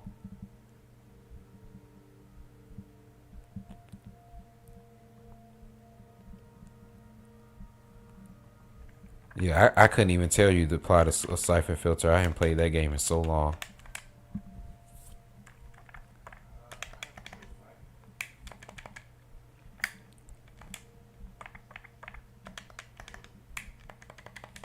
Maybe we could stream that too.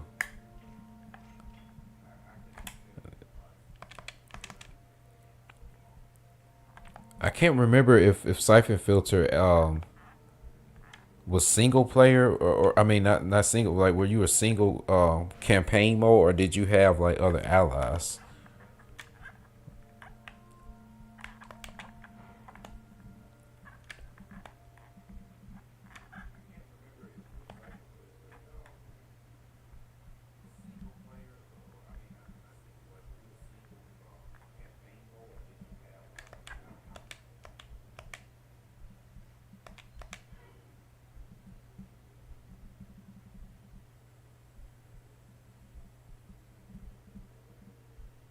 Oh, it was single player. Okay. Yeah, I've never played it before. I haven't played that in a long time. Essentially, haven't played it because I mean my memory is so shot from the PlayStation years of like certain games I played that I don't remember. Like as far as certain games, like if it wasn't Jet Moto or if it wasn't Tomb Raider, or I didn't really have a PlayStation like that. A lot of the games I played didn't really stand out like that until I got older.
I can imagine the sounds being funny. I mean, it was a PlayStation game, being cheap.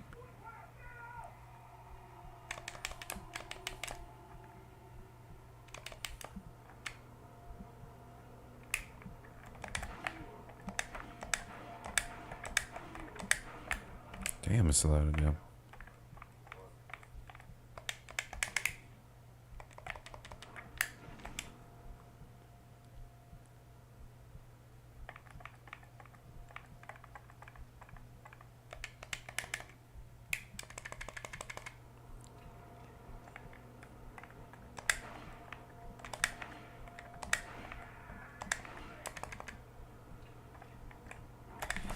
Ugh. Uh-huh.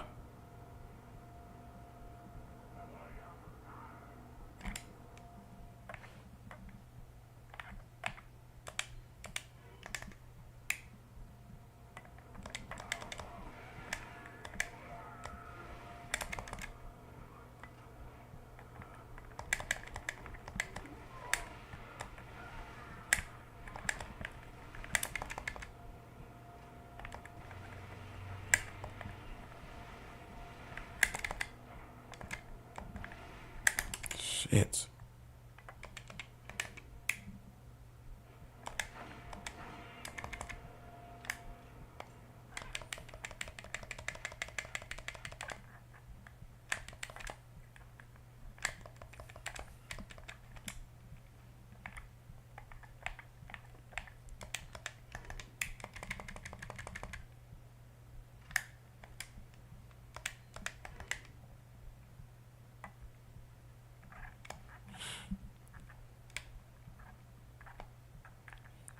Was Siphon Filter 2 on PlayStation 2, or they just had the they just had only made them exclusively on PS1. I know it was one. The third one was on PS2 at least.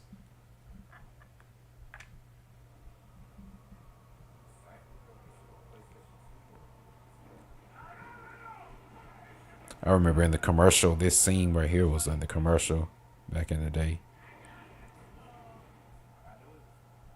Oh, okay.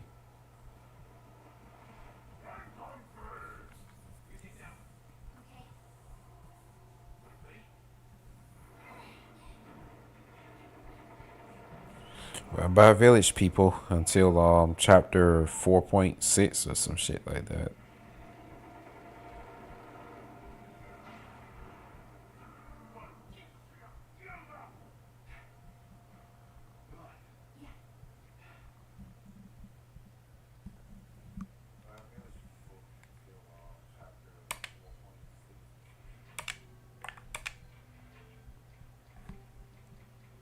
Oh yeah, that Narc on PS2 is fucking crazy, dude.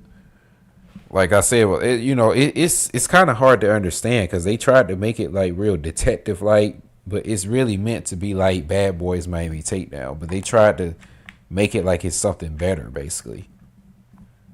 Yeah, that fucking game is wild, man.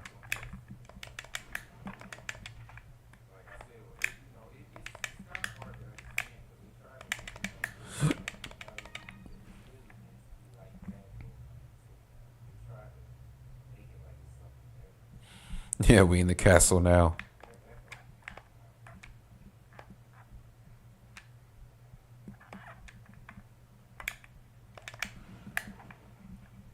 When I got to that part, when I was trying to show y'all when I had to take that picture, that shit really did not make any fucking sense. If you go back and watch that review, it was a part I did when I had got to the end where I was like having to take a picture. Oh shit! Damn it! I had to take a picture. I remember, and I could not figure that shit out.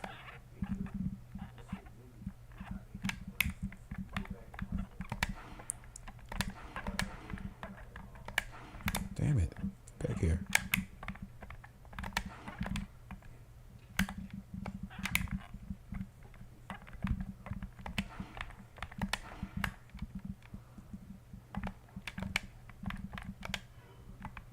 Oh, I was trying to use it for Ashley.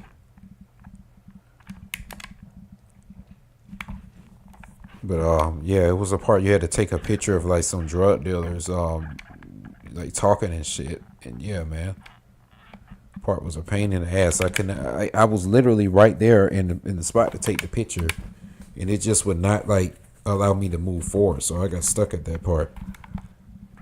But that game gets really really crazy later on though. I had seen it on a walkthrough one time. But it was way beyond the patience I had. Like on that part on the review, I just gave up at that point.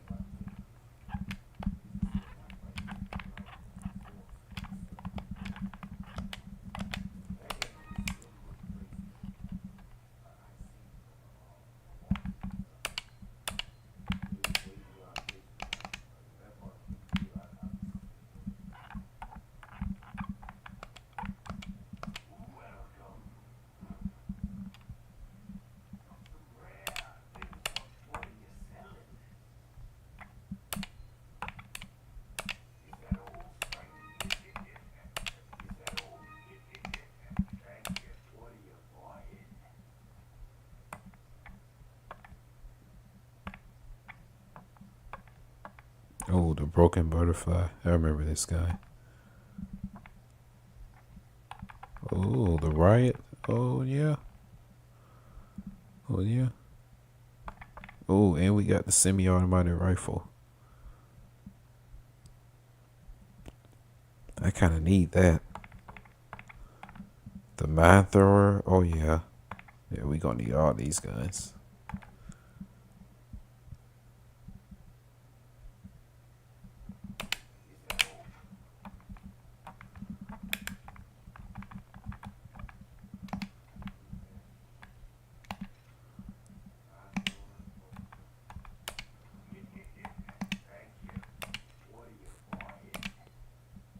Damn.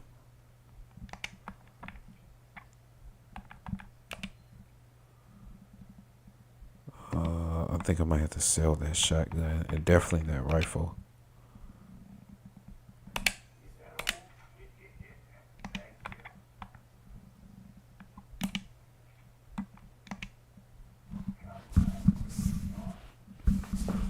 Definitely gonna have to sell that cheap ass rifle, that old musket.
Who's gonna be the sermon in the church?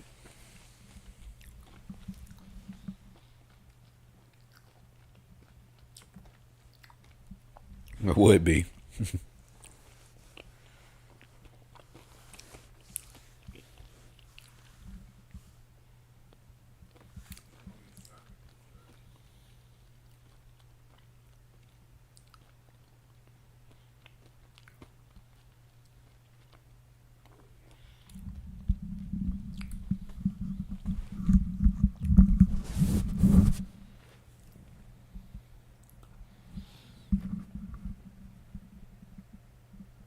No, AI write it. AI would be the preacher too.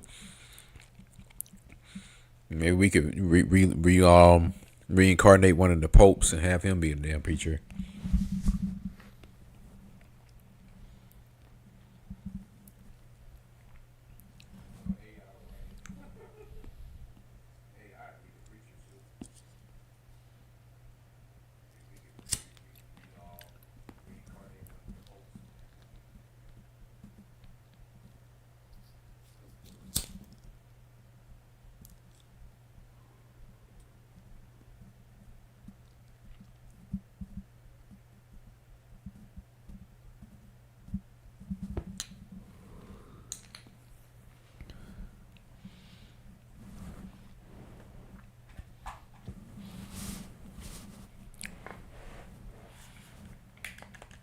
I know my lighting is shitty on this webcam. I don't have my lamp in here right now. I didn't really feel like going in the living room and getting it.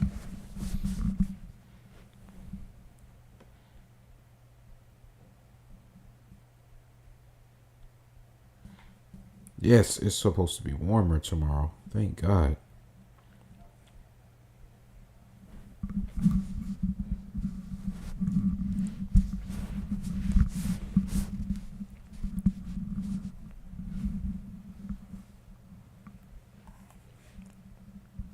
It seems it seems kind of dark to me for whatever reason. Like when I'm looking at it on the on YouTube, it seems like dark to me. But on OBS, it's not that bad.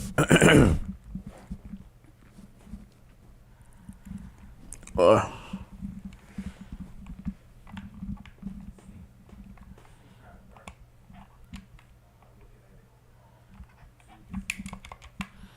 I know I usually like cold weather, but yeah, lately it's been fucking cold out here. It's supposed to be warmer tomorrow, thank God.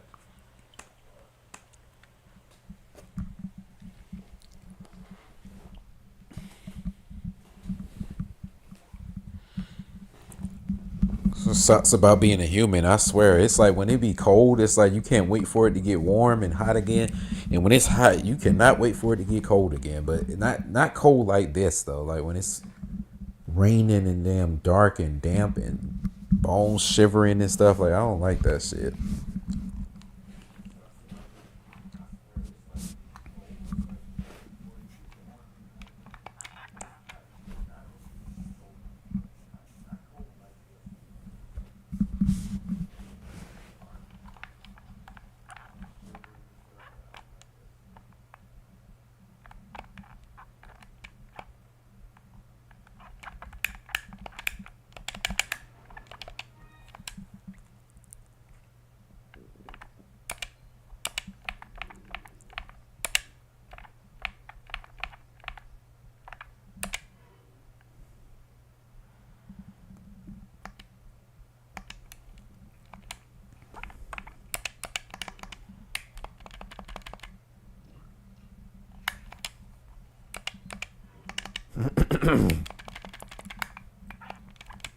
That rifle looking.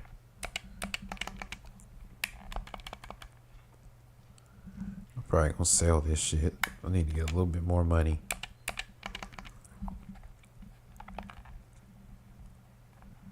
That village chief kind of kicked my ass.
First shot.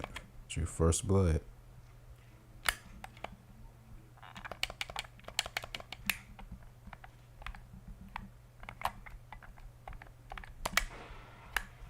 The headshots today, baby.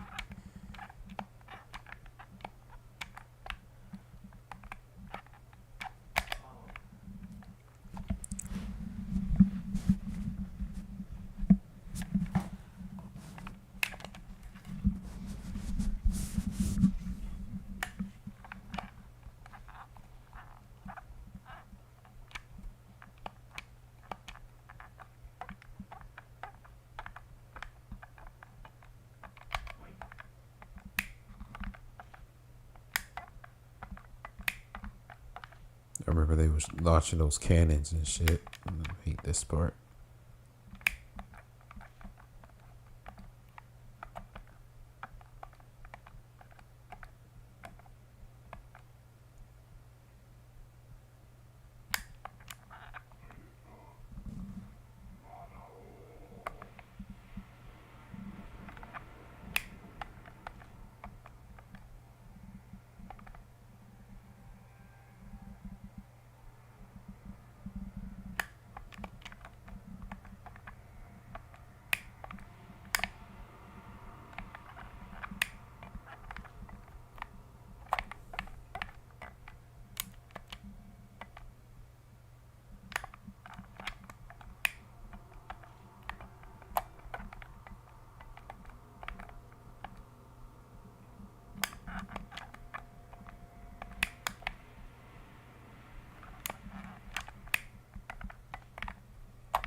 Can't see the motherfucker.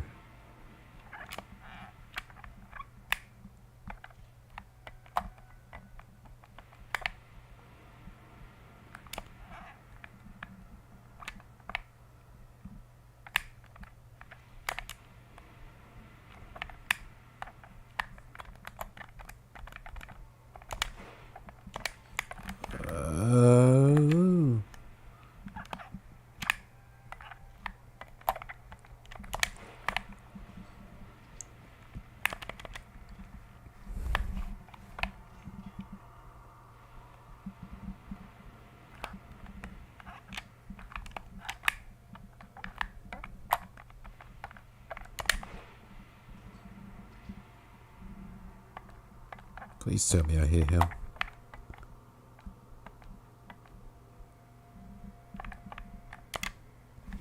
I think we got him.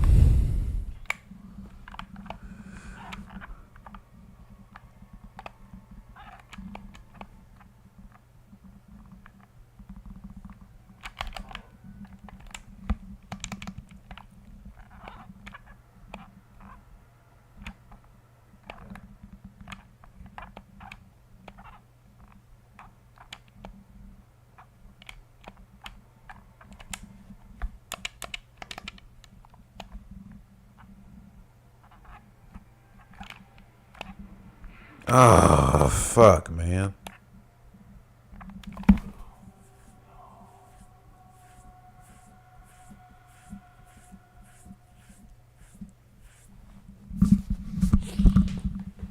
Fuck that. Going back to the save state.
Excuse my rust for this one, man. Cause damn, I used to be able to pop their fucking heads off. But then again, I need that automatic rifle. Yeah, you come over here.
Go, go, go, go. No, no, no. Go down, go down, go down. Wait, wait, wait.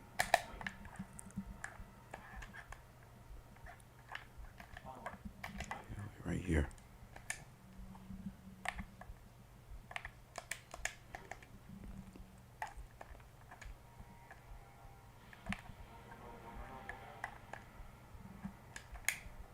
Where the fuck is he?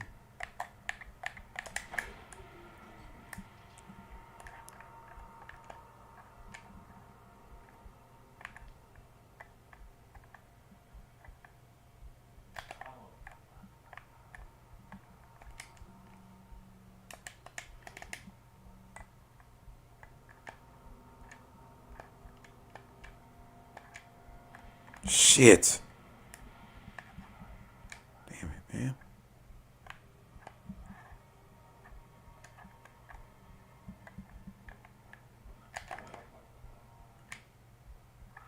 Oh, shit. Leon.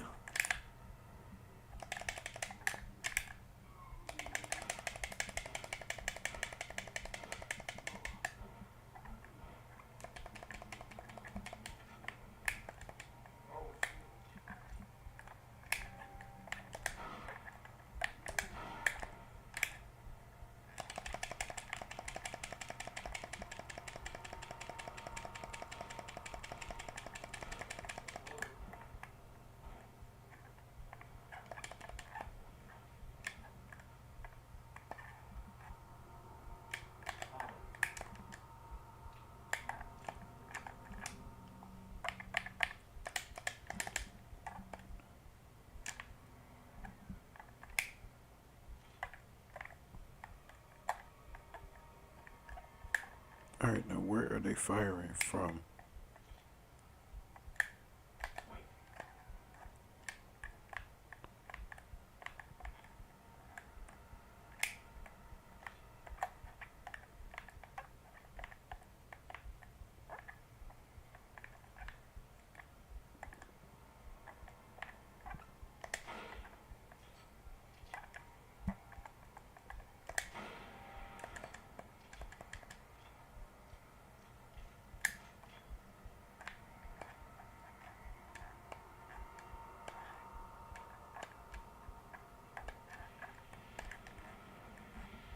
Damn, I can't see where he's shooting it from.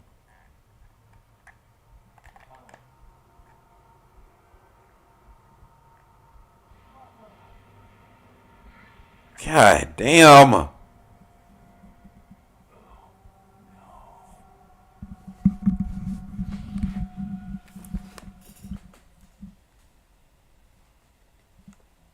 no, no, no, no, no, no, no, no, no, no, no, no, no. I ain't mean to do that. Yeah.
Oh.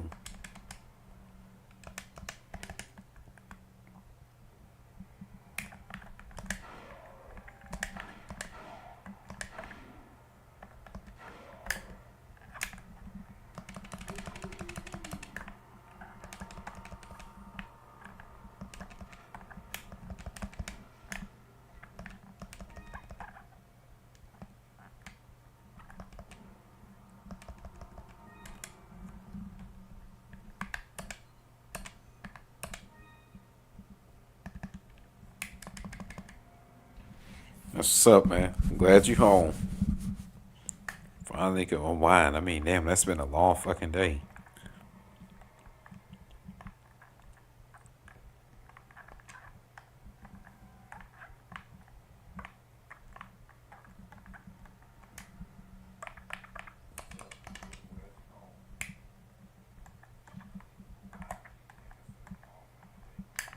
Yo, where the fuck are they shooting from, man?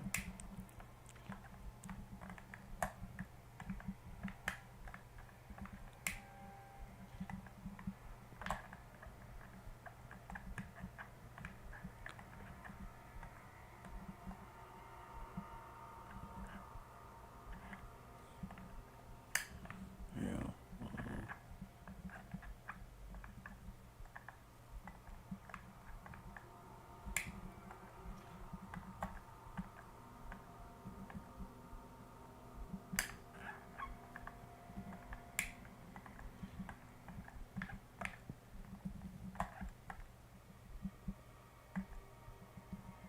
Damn, I can't see them for shit.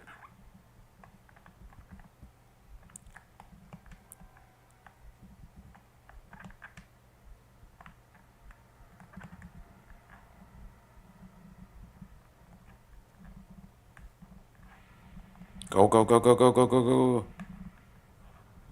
Go in the room. Go in here.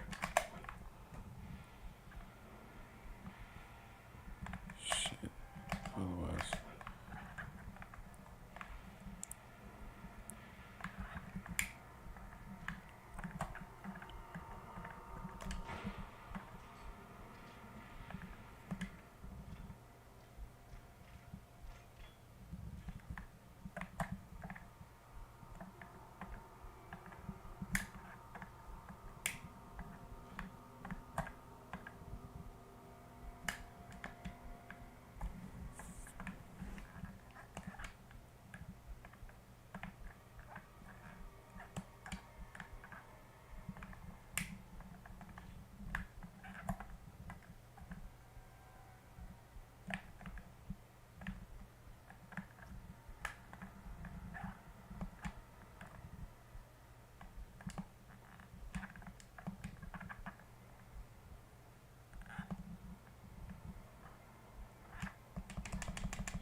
save it here.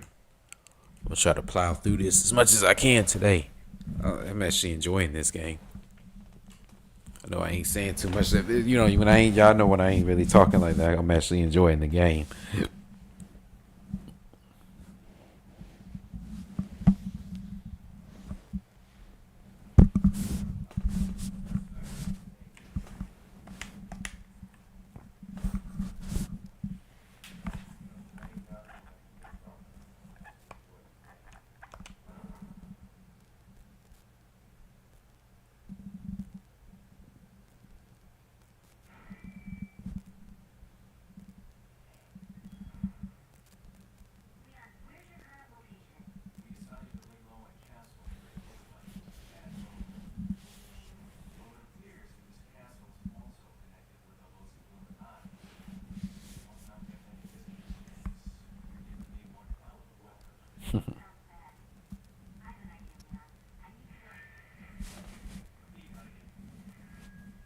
Well, let's say to her.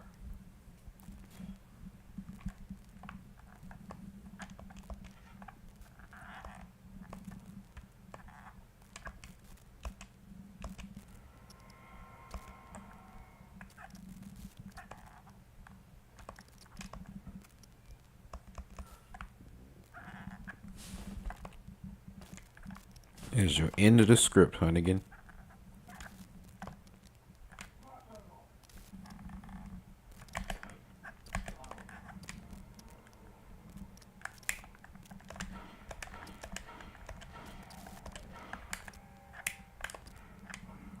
Damn it.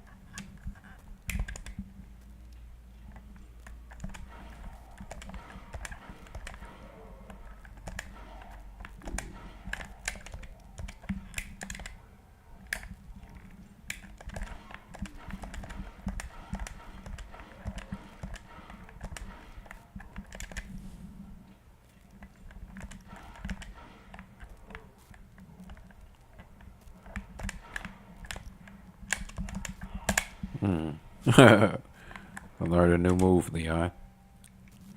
Damn, I'm running out of ammo? Shit.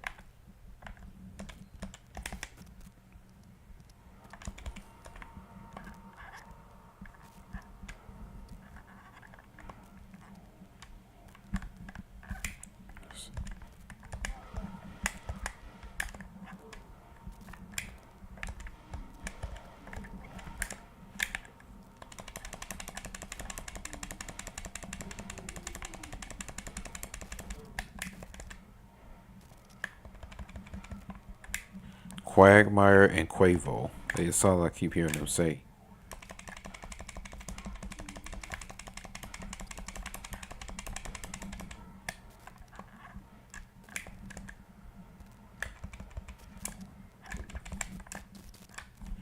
These niggas was putting us on to the Migos before the Migos came out.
What's he doing?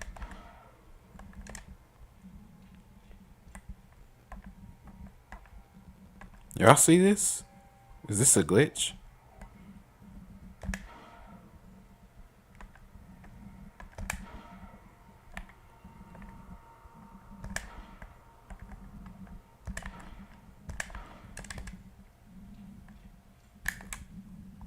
I waste all my ammo on this fool.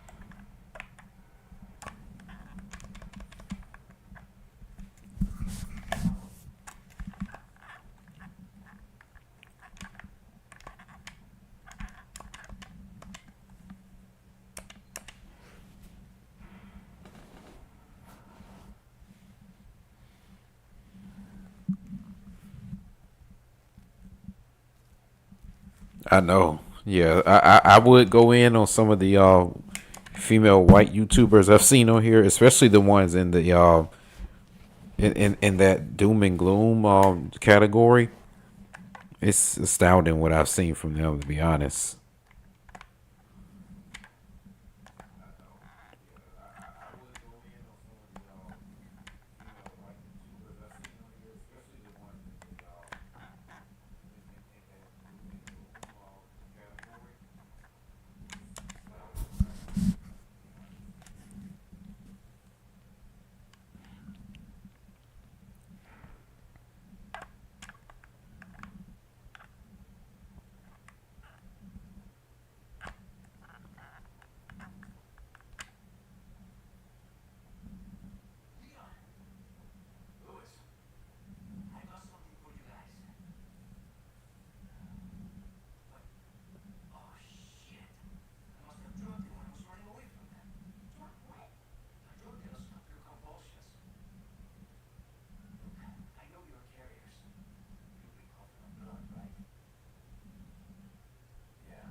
In other words, I'm about to be killed off, and it's the only way to make myself relevant.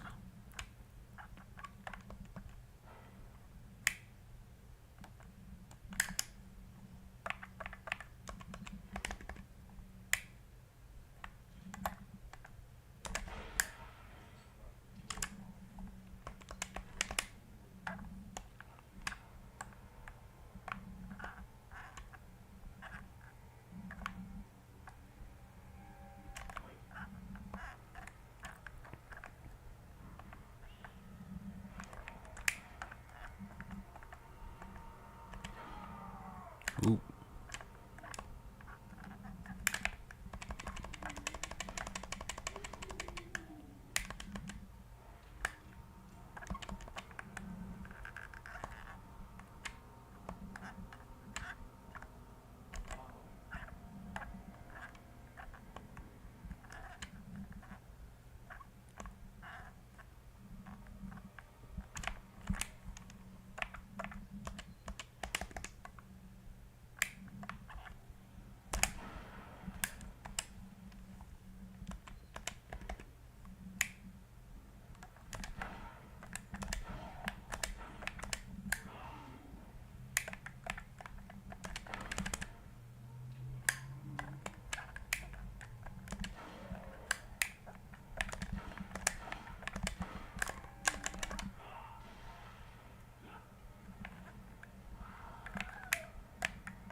You gonna do that right in front of me?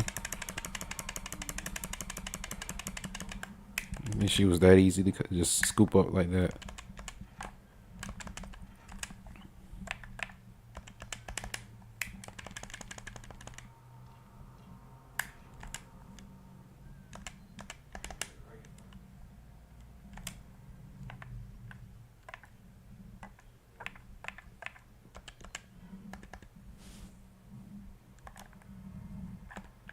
feel like I need to go get some ammo.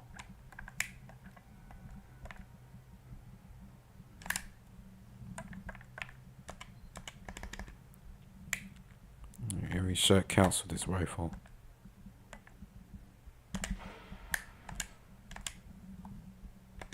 I don't need you going to snitching on me, buddy. So, gotta take you out.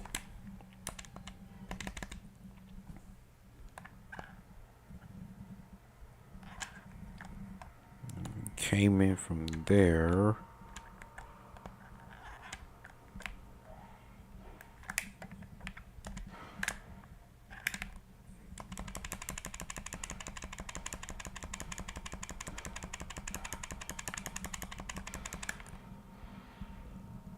Oh yeah, forgot about these things. Damn, that still didn't kill him? Shit.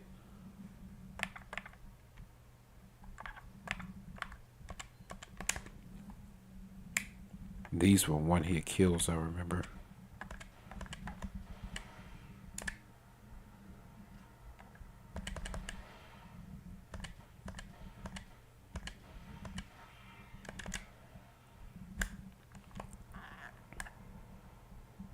All that, you didn't leave shit behind, man. Come on, bro.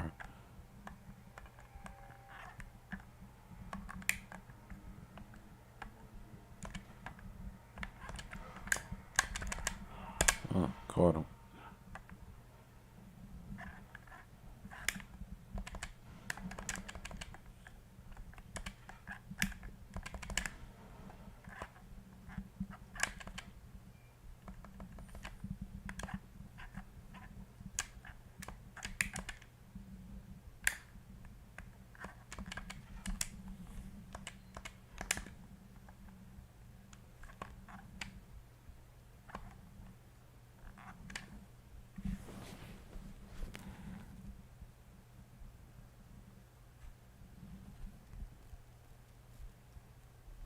Yeah, I never really was the big Instagram or um. I mean, I kind of I get on there really just to watch like videos and informational stuff, but I really was never like a big Instagram content creator like how you see some of these people do. I always just mainly have been a YouTube guy. I never was into like Twitch or any of that other stuff. I don't even know how all that shit even works, to be honest.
Damn it.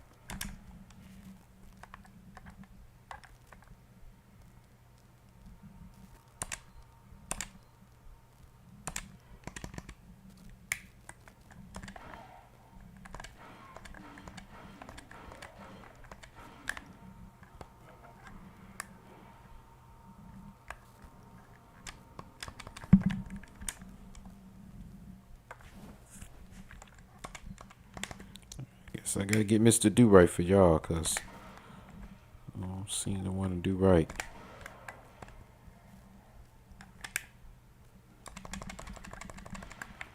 Uh,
Yeah, the stuff you see on Instagram is really insane, man.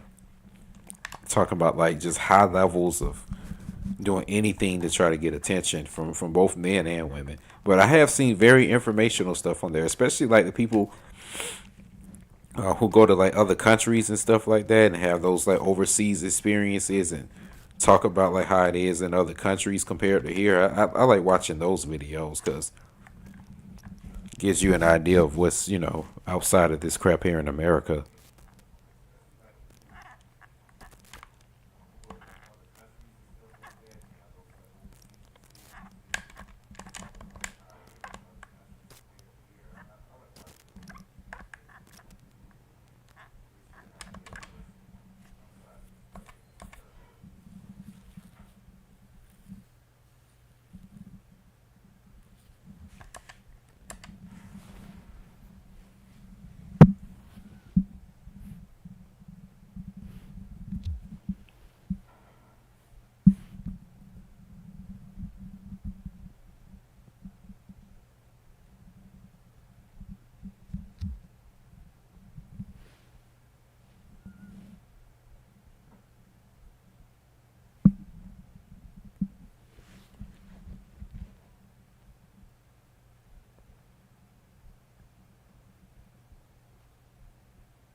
Save it here.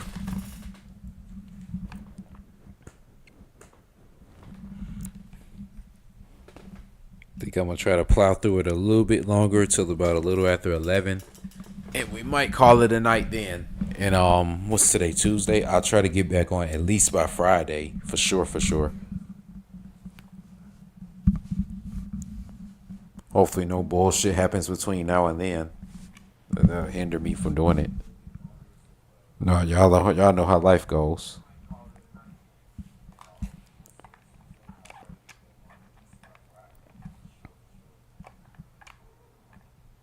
Is that Salazar?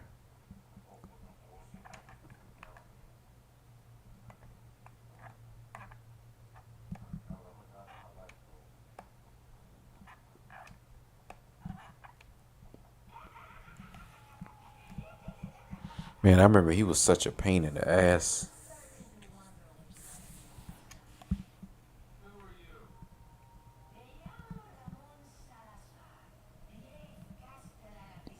Yeah, it really is. Life's a bitch.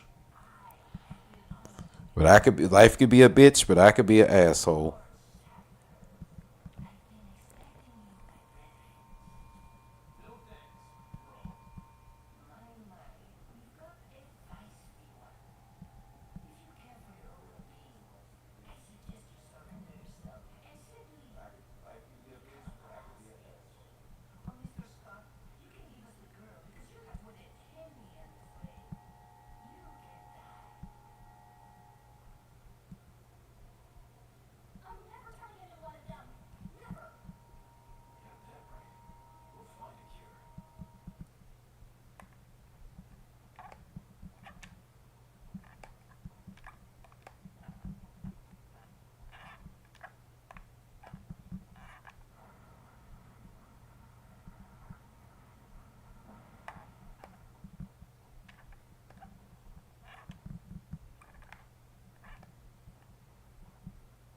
I think the fucking Garador is in that door.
Damn it.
Damn it.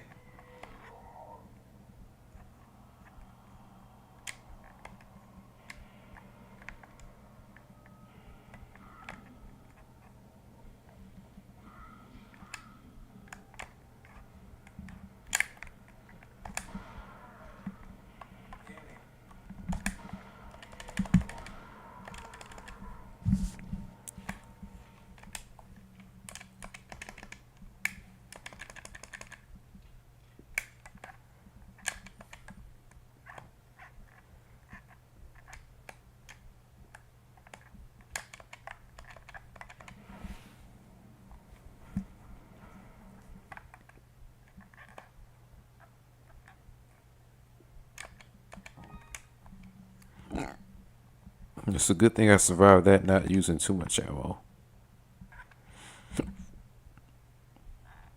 I really wanted to only use 2 shotgun shells to take him out. It was much more than expected.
Whoa, watch out, watch out, watch out.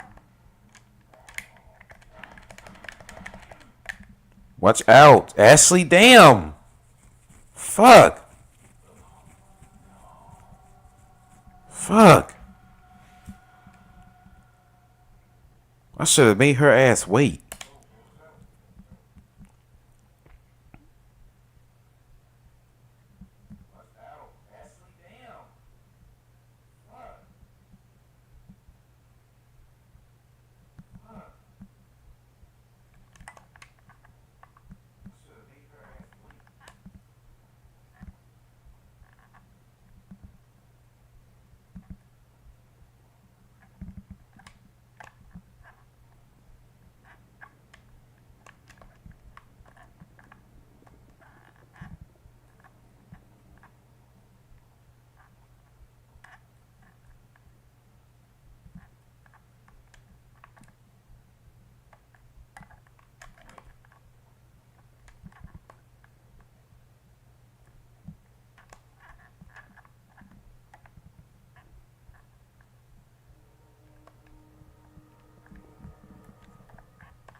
Damn.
Ah, shit.